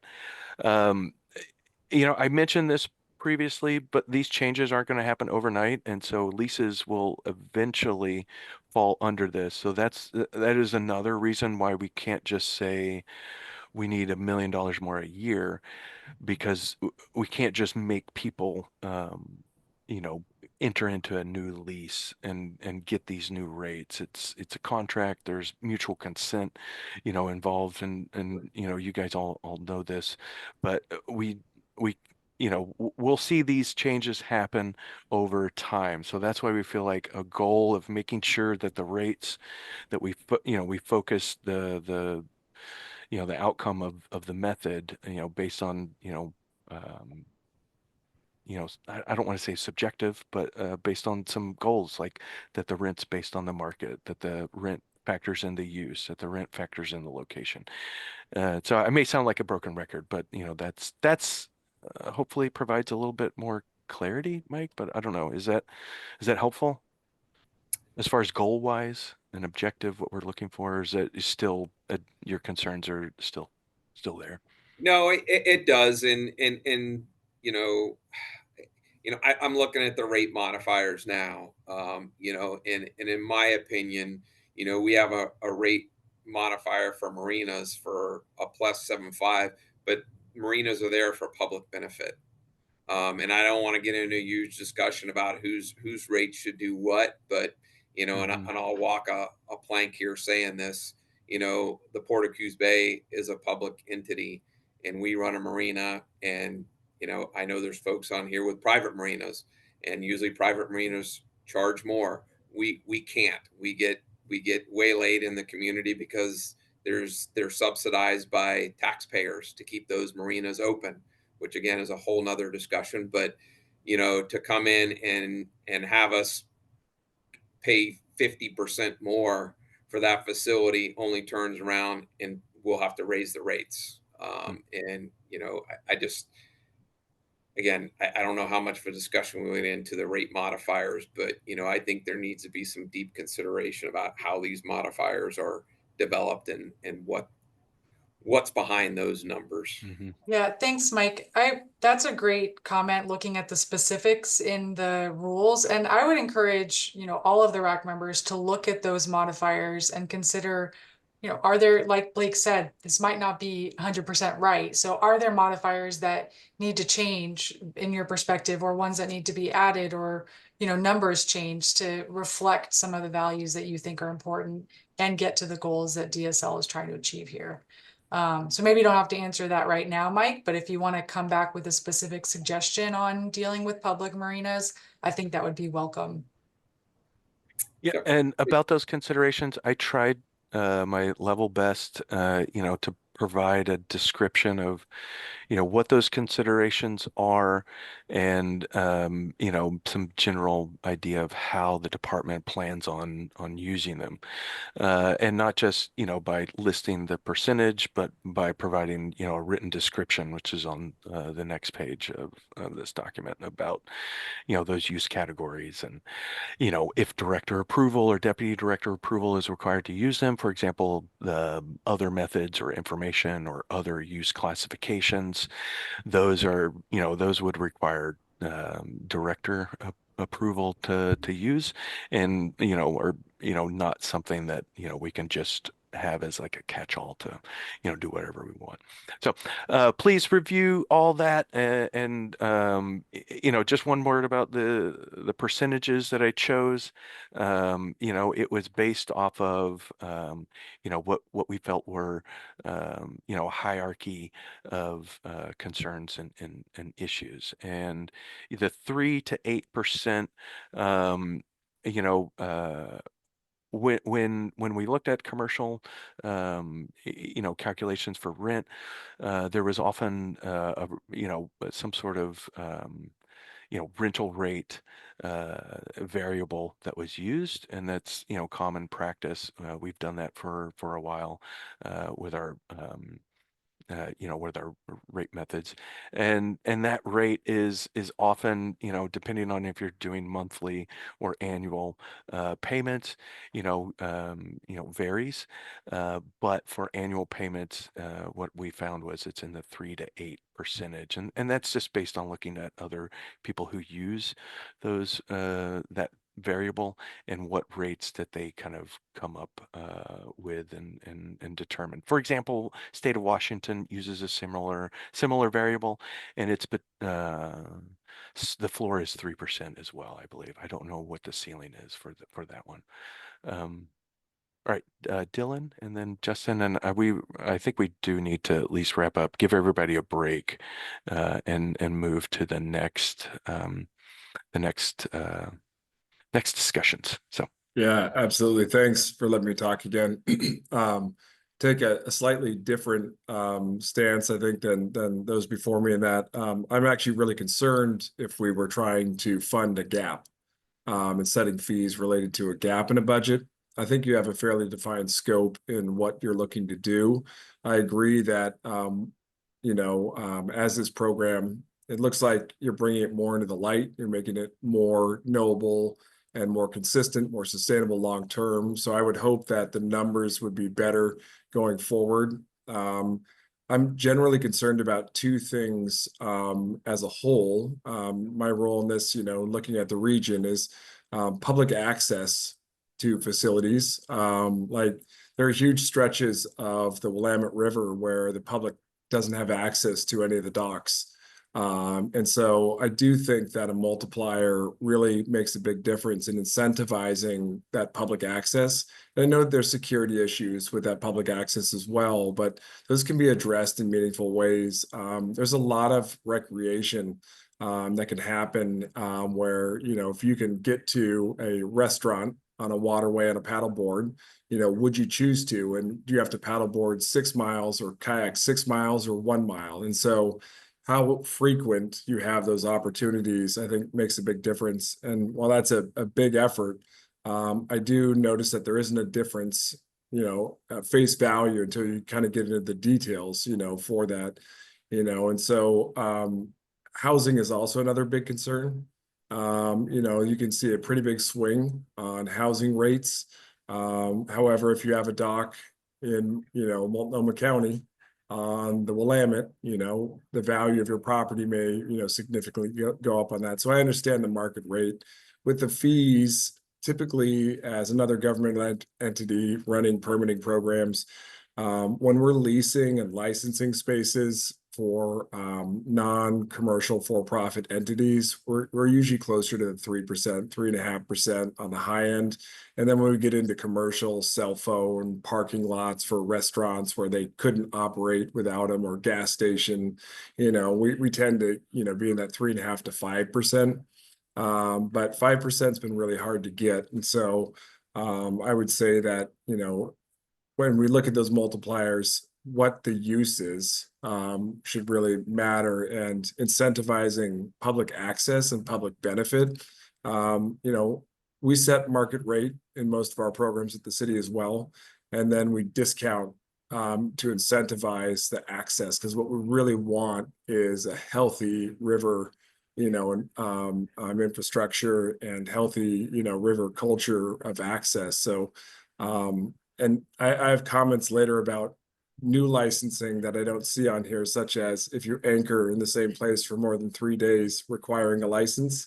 So I don't know when will be the right time to interject those things, but to remove a vessel that is, you know, not recreating, that's anchored 4 feet off of a recreational dock, and nobody has used that dock in 180 days because there are 6 boats anchored, requiring a license for a waterway for when you're in an urban area, for if you're going to anchor for more than 3 days versus 30 days or something of that nature, I think is really important as we bring integrity and new legs into this program and make it really effective and something that we can all embrace.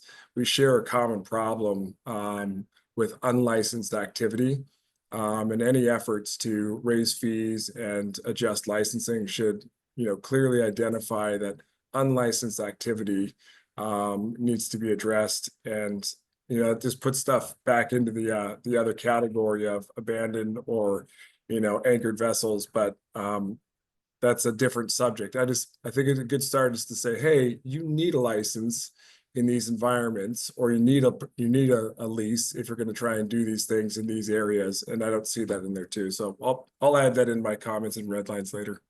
Okay, thanks, Dylan. I appreciate it.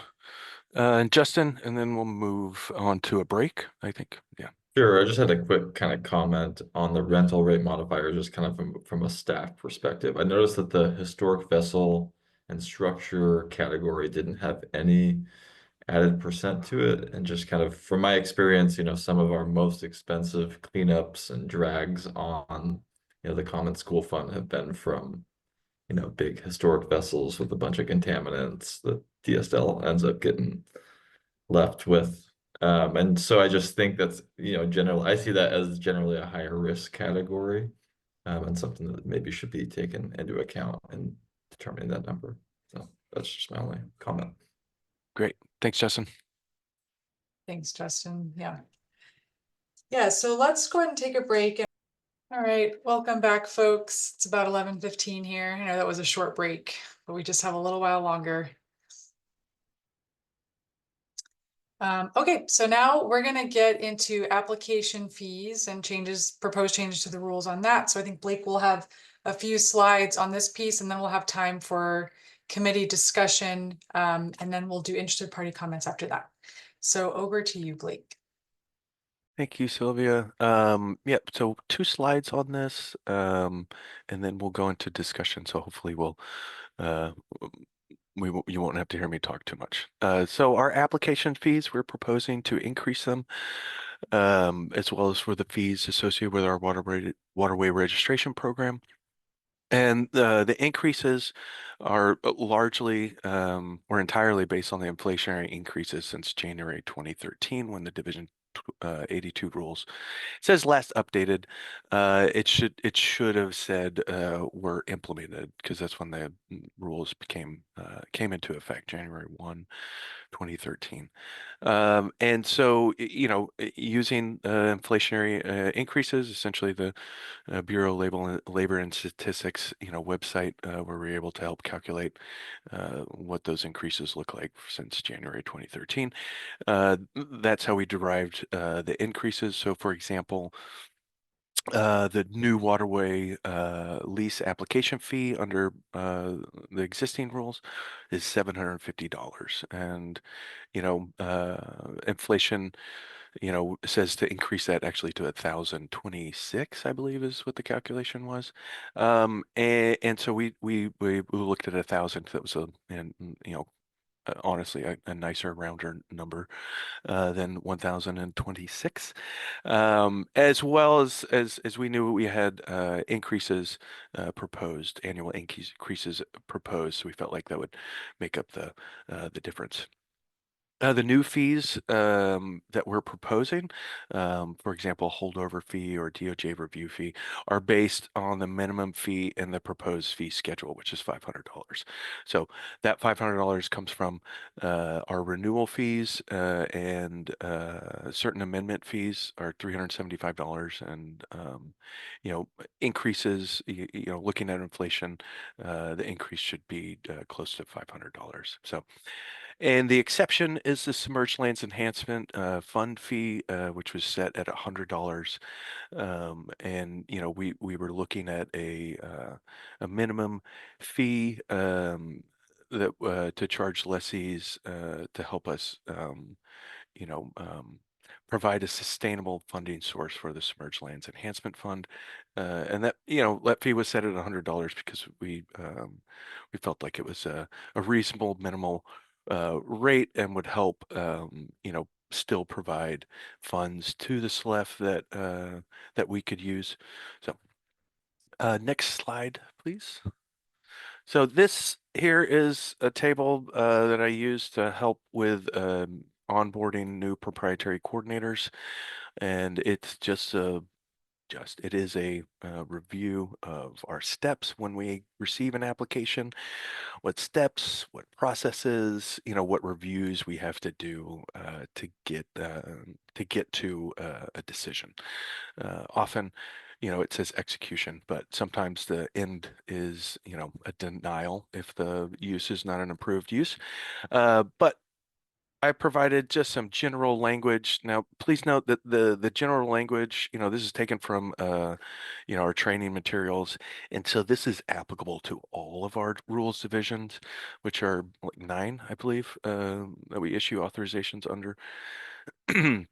So, it is a general accounting and not a specific accounting of our Division 82 process. But we receive an application, and there are steps that we have to take to get that into our electronic database system, and put our documents into file. And there are other basic documents that we create, like a checklist that coordinators use to help them work through the application process and document the dates that processes are completed or started and where we are in the process overall. So once that's created, coordinators generally do a completeness review where we check, make sure that their use is approved under the rules, right? So, or rather, there's not a restriction. Thank you, Justin. Waterway use authorization. That's what a WUA stands for. And so there might be a restriction in other rules or a land management plan that we have that would not allow somebody to apply for a specific use.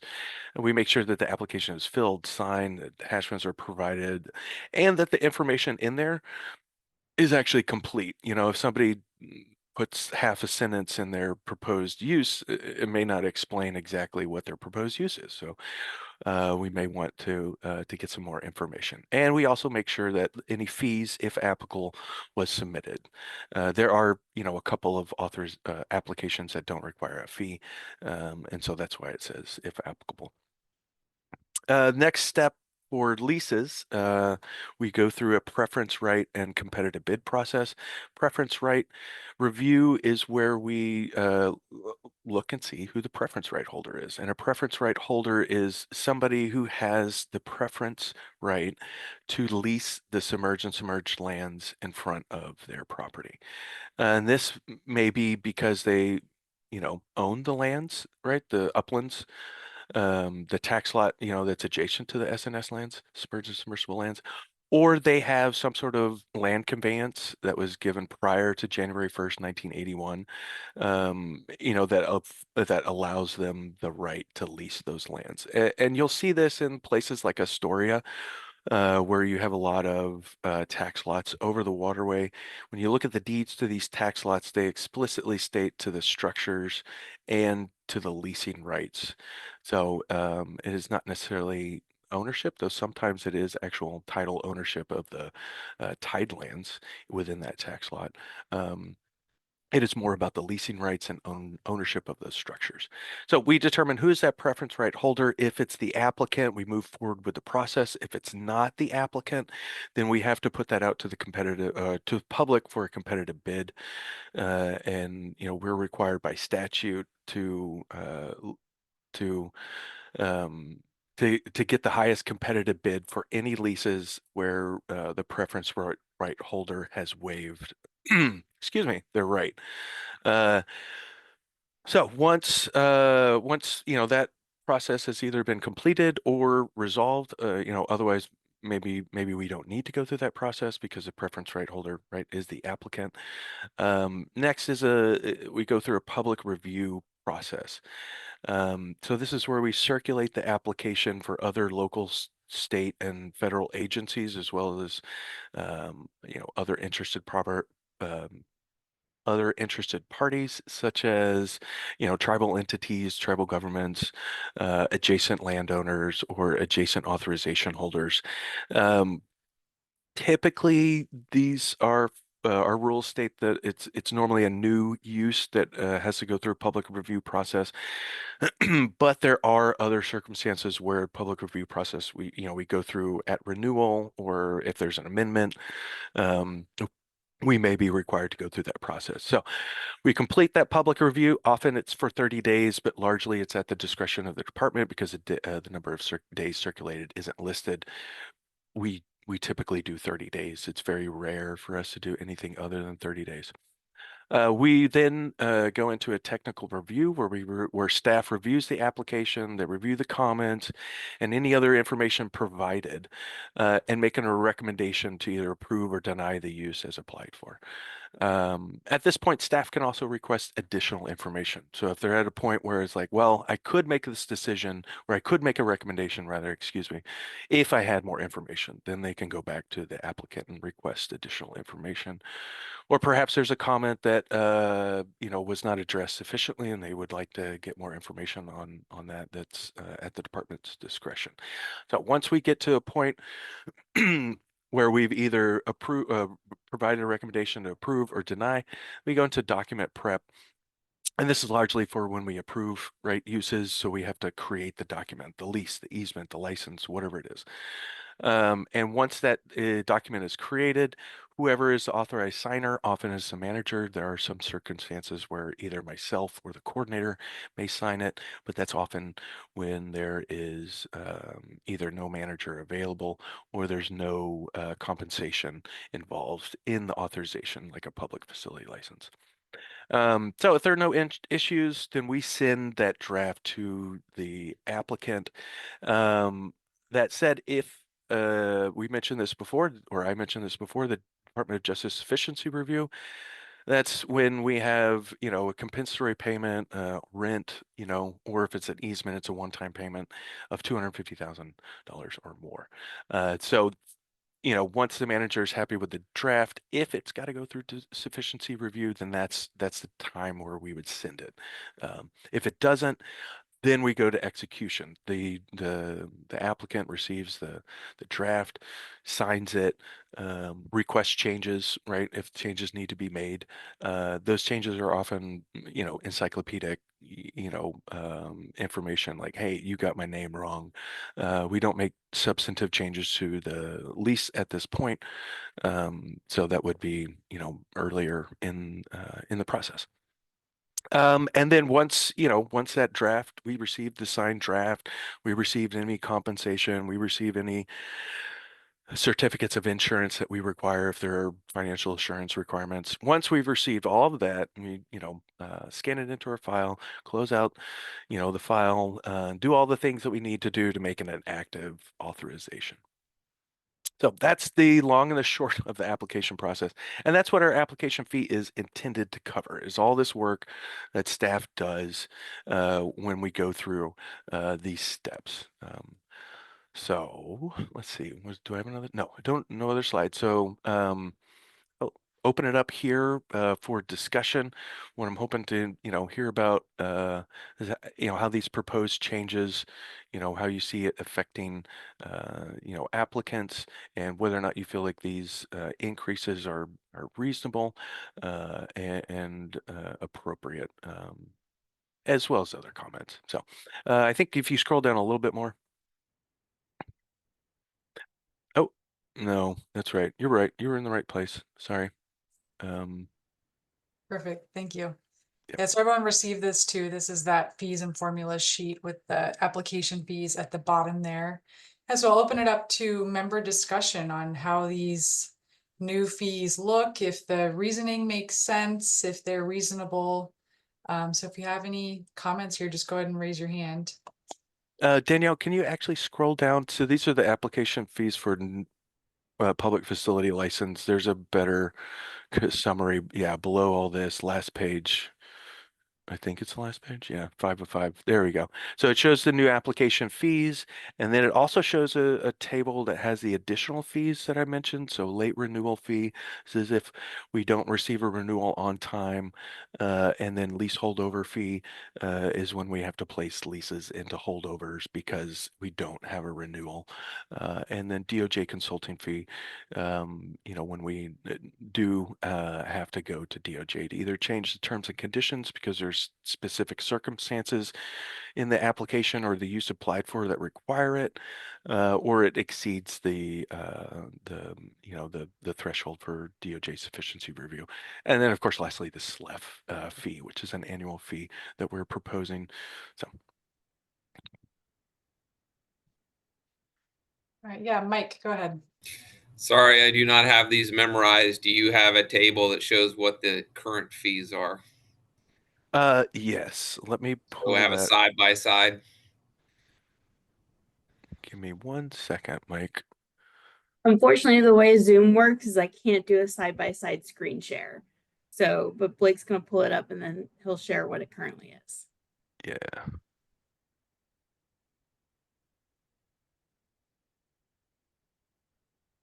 Get to the right. So we're looking at lease application fees. Sorry. Oh, there it is. Okay. So I will share my screen. Ooh. Okay, there it is. Sorry, Zoom is a little different. Is that the right one? That is the right one. Okay, great. Are we seeing what I'm seeing? Do you guys see the leases for structures on and uses of submerged and submersible land, OAR 141-082? Okay, great. So currently, this is our application fee. It's $750 for new application. Qualifying renewals are at $375, and those qualifying renewals are renewals where there's no change in the use, there's no change in the area that's being and there's no change in the area that's being authorized. Amendment fees are $750.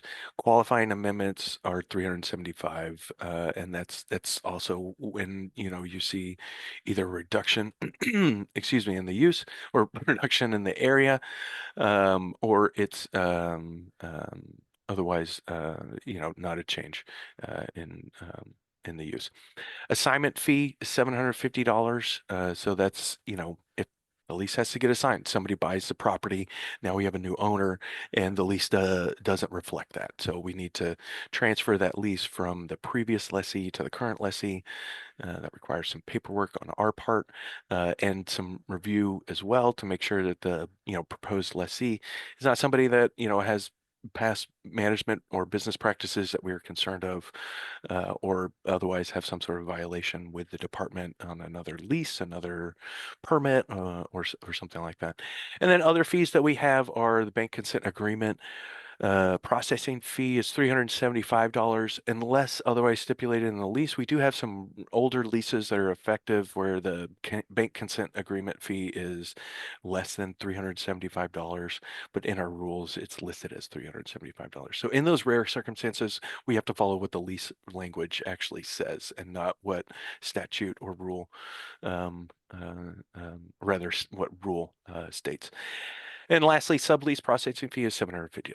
So what you'll notice is in the new fee schedule, these $750 fees increase to $1,000, $375 fees increase to $500. And those, like I said earlier, those are based entirely on calculations of increase in inflation or inflationary cost increases. So. Thanks, Blake. Yeah, so with that, Mike, any thoughts? So in a nutshell, that was helpful. If it's 750 now, it goes up to 1,000. If it's 325 now, it goes up to 500. So thoughts on that, 375, Mike? but that's okay. I'm sorry, 375. Yeah.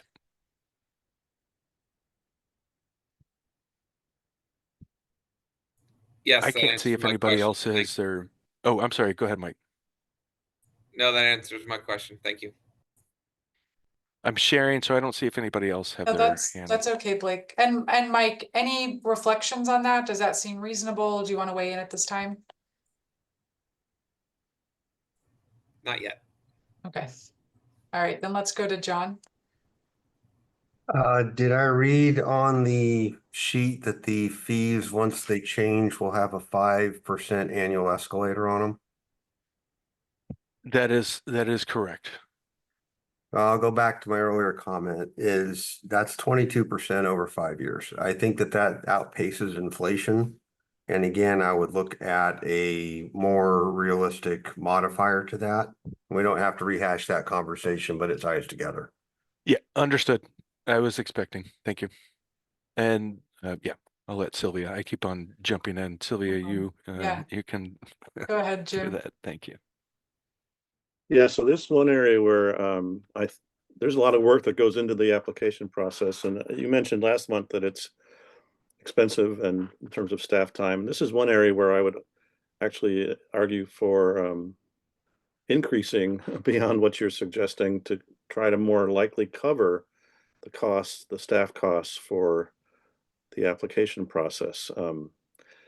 Also, one area where I wouldn't use inflation to figure it out. I'd probably try to figure out what the actual costs are, and maybe you can't charge everything, but I think the goal here should be to try to recover as much of the staff costs as possible, with respect to the amount of work that seems to have to happen for a lease to be initiated. So that's just my comment. And one other sort of housekeeping thing. I don't think the last section, we didn't really talk about the 5-year lease length. Maybe that'll come back.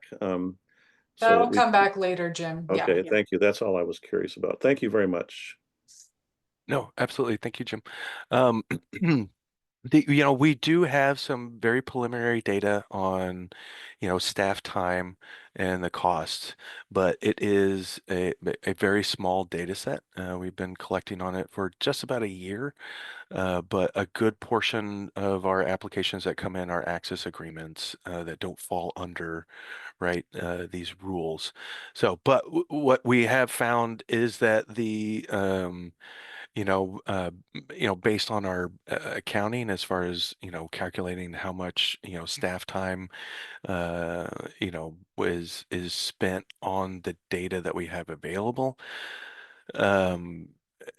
It is comparable to these fees. I don't want to say it actually covers because the data set is so small. There is really influenced by the outliers. And so it just, we didn't feel comfortable using that as a, supporting data for these increases. Thank you. We You're we welcome, also Jim. don't have good data across staff. So you saw kind of how the work products kind of go between support staff and between managers and proprietary coordinators. And so we don't have a good data set right now that kind of incorporates the time spent by all those people. But I think that's something we're going to continue to work on. Yes, that is correct. So this survey is up. Staff complete it every time that they finish an application. And so, month by month, we're getting more and more data. And so my, the next steps for me is to, continue looking at that data set. And when we feel like we have enough data to have an accurate accounting of our time, which, just for some context, the removal fill program did a similar analysis, and it took them, I believe it was close to 5 years to get a data set that was big enough to consider a sample size. So. Great, thank you. And Dylan? Yeah, thanks.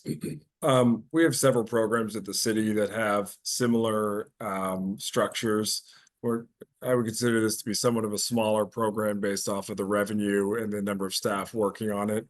Our fees and application, renewals are pretty consistent with this. Most of those staff are funded with general fund dollars, so we don't track those program costs, though we are required in most of them under city code or city charter to be cost recoverable. So we're generally just looking at those staff costs, but it's really hard to track. But just for context, it's like the exact fee structure for one of our other programs. So this doesn't come to a surprise to me. But it is something that we do get a lot of complaints from, Portlanders about.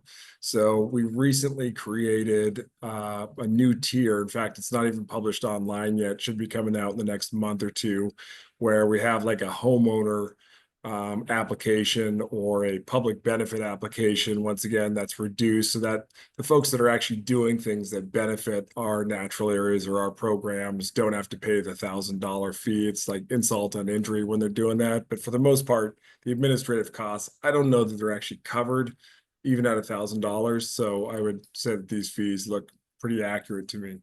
But consider a public benefit or a small nonprofit or beneficial production overlay. So it's a great comment that it's been pretty consistent is to have, some sort of, carve out for, these facilities that provide public access.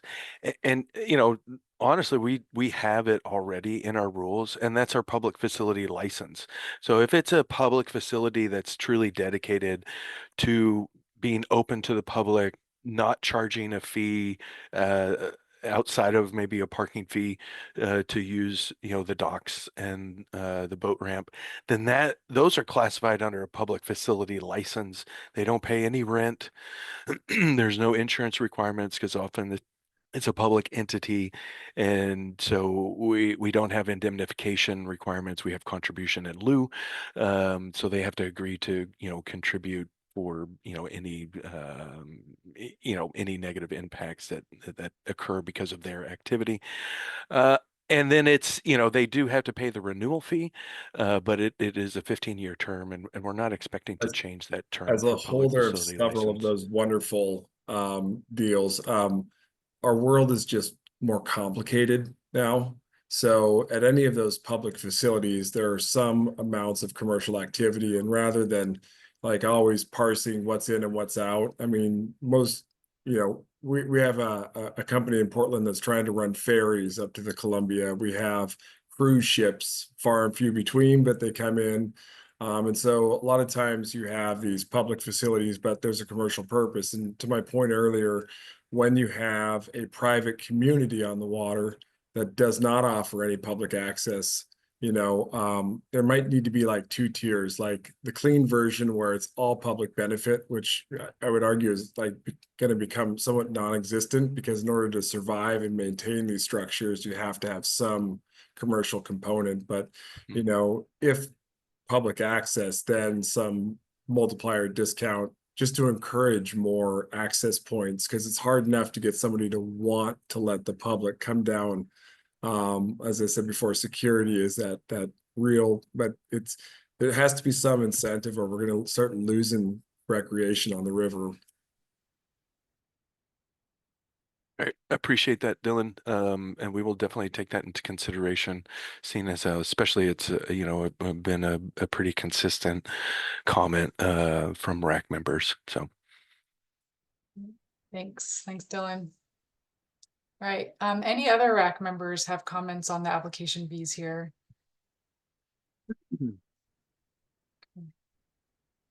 And I'll say that I'm not hearing a lot of comments that are of concern with the dollar amount here. I think I heard a little bit of concern with the inflation number. So I would just encourage, if you do have major concerns with these, please raise them either here or offline after the meeting, so that DSL can update the rules to be consistent with what you're concerned about. John? Yeah, just your point about the fees. Compared to other states, I don't think these fees are out of line. My concern just goes to growth over time, and then you get out of line. yeah, no, I appreciate it, John. Thank you very much. Great. Okay. Any others? Or I'm just looking for RAC members for any last comments here. Otherwise, we'll move into public. Interested party comment. All right. Well, let's pull the slides back up, and thanks everyone for your input there. Okay. So we'll move into interested party comments now. So if you want to make a comment, members of the public, please just go ahead and raise your hand at this time. And if you go to the next slide, I'll see how many people want to make a comment before we say how many minutes we have. But just when I call on you, just say your name. If you represent a group, say what organization you represent, and just really looking for comments related to what you heard today in the rules. Staff may not respond to questions right now. I think if you have a deeper discussion that you want to have with staff, you can do that offline. And this would be an opportunity for comments. And I just see the 2 hands. So let's do 3 minutes apiece, and we'll go to Tim first and then to Stan and Kirk. Thanks.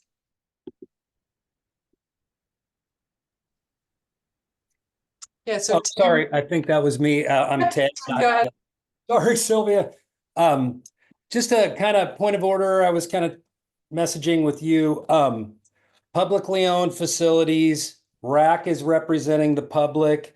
Is there a separate forum where the public really gets input? I'm asking really a point of order, like how best to follow up. Do I get in touch with RAC members? Those kind of seem like offline comments, so they're not part of the public record. Is there just some suggestion if you have, because there's 15 minutes at the end, I don't want to take a bunch of people's time, but what's the best way? I'll respond to that. We will be holding a public comment period that I believe will be about 45 days, and we'll have several public hearings. That comment period will happen after the RAC process. So that's when you can really provide comment and questions on the rules themselves and how you would like the department to handle things. And so we definitely encourage you during that time. Now, as far as interaction with the RAC, we ask that the public not interact with the RAC, just like you're saying, for transparency reasons. And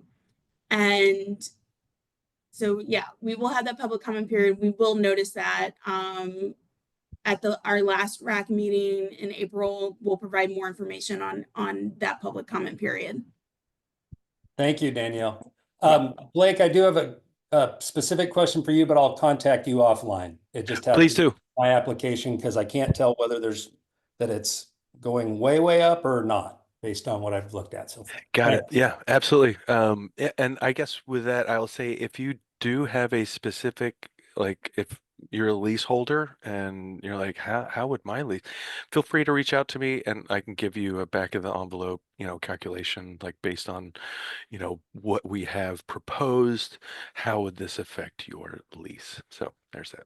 Thanks for your time, you guys. Good meeting with lots of pertinent information. Oh yeah, absolutely, Ted. Please join next time as well. If I know you're probably a busy person, but we appreciate anybody in the public to participate and to hold us accountable. So thank you. Perfect, thank you. And did I get your name wrong? Was it Ted or Tim? It's Ted. I apologize. Thanks, No Ted. worries. No Okay. worries. Thank you. All right, great. Let's go to Stan and Kirk. Hi, my name's Stan Tonneson. I own Rocky Point Marina.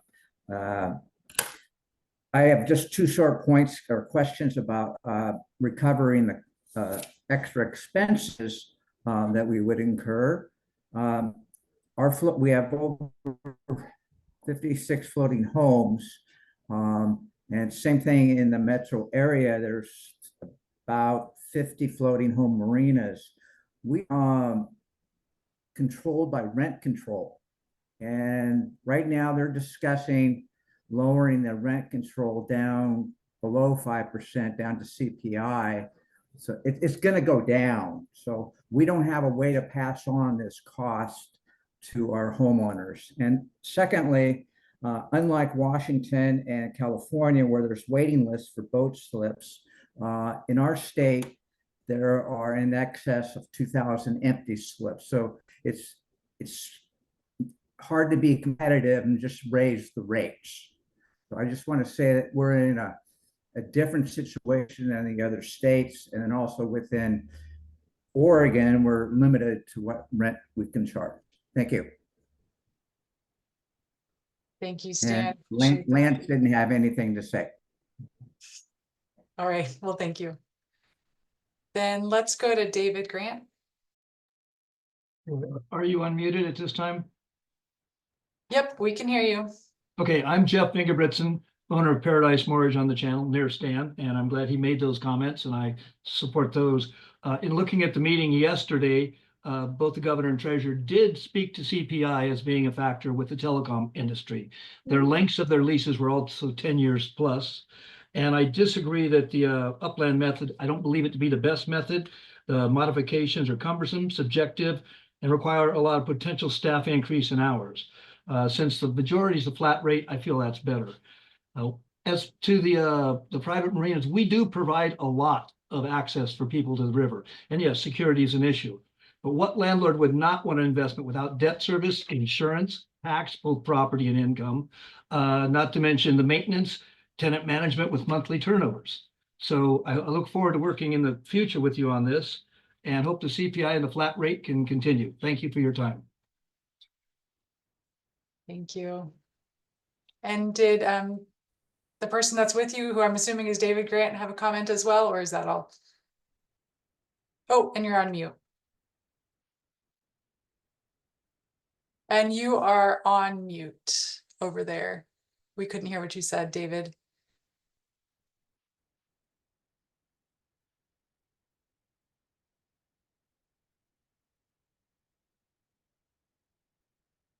We're still not able to hear you. It was working before.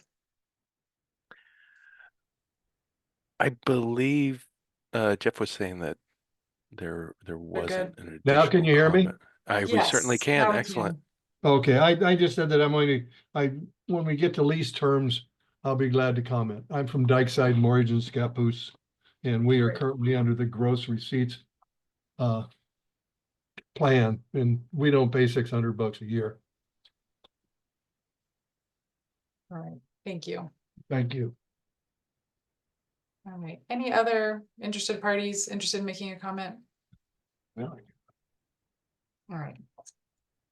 Okay, well, thank you for that. Let's go into next steps. And I know, Danielle, you have the next steps that are on the slide, but I think it would also be helpful if you could explain a little bit, either you or Blake, about, just next steps from today's conversation and what's going to happen with the input received on lease rates and application fees and kind of future opportunities to comment as well. So I'll speak to, we didn't go over financial assurances today, but we will make sure to cover that in the next meeting.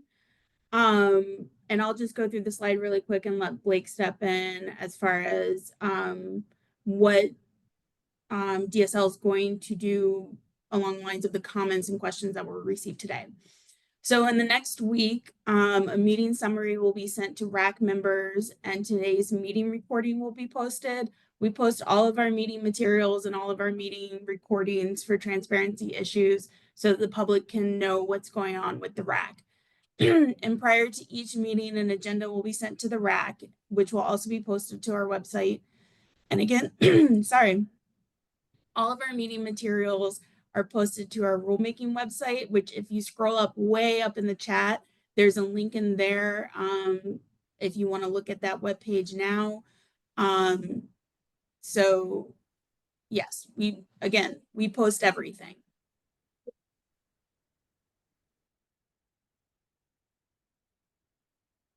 Thanks, Danielle. Yeah, and Blake, anything you want to add on next steps from today? Yeah, happy to. I was having trouble with my mute button. I don't know what was up with that.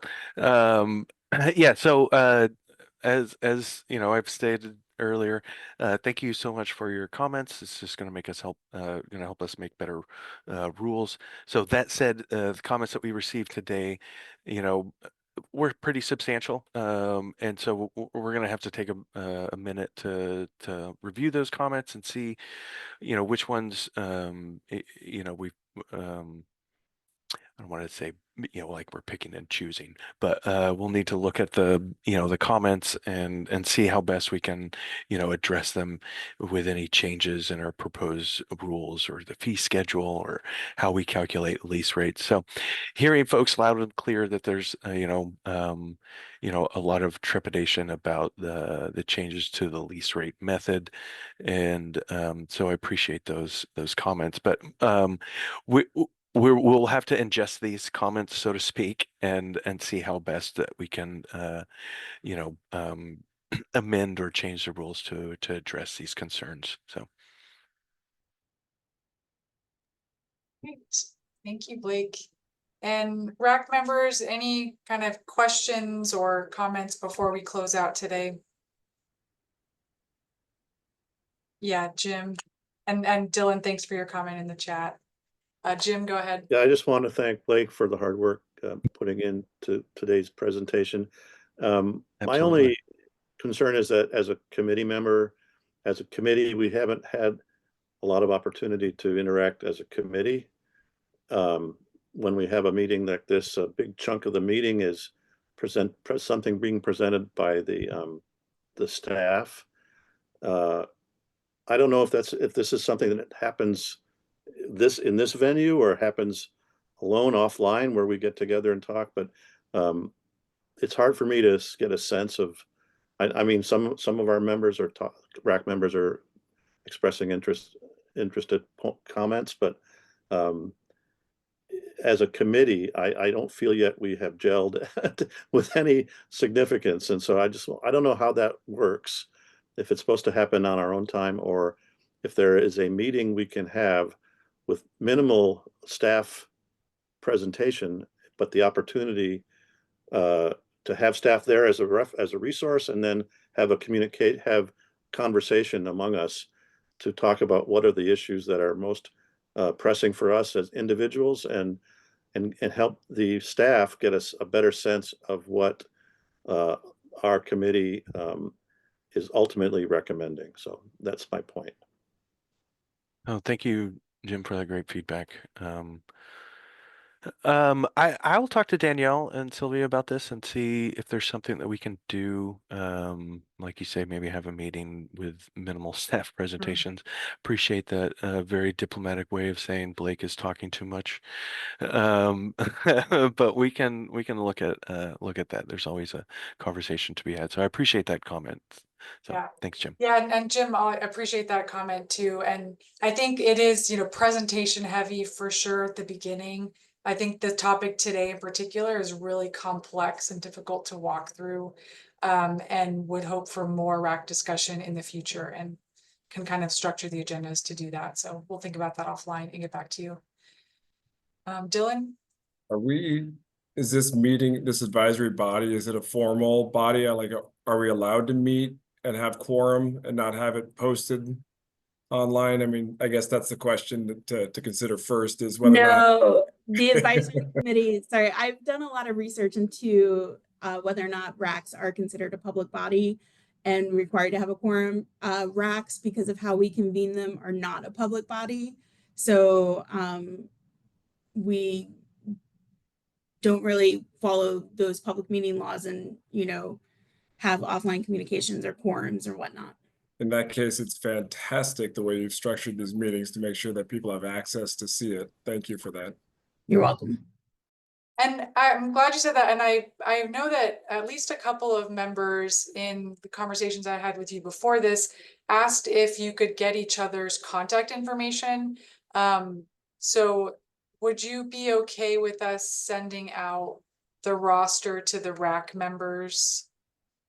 Maybe like if anyone has a concern with that, just email me offline, or I'll ask via email too. I'm seeing some thumbs up on that. Wow, Jim, I don't know how you made like 20 thumbs up go up. You made it rain with thumbs. But that way you could at least have like email each other with a question or something. Okay, great. All right. Well, thank you everyone for your time today. Really appreciate it. And our next meeting is in January 22nd. So Happy holidays, happy new year, happy all the things, and we'll see you in 2025. All right. Thank you, Bye. folks. Thanks.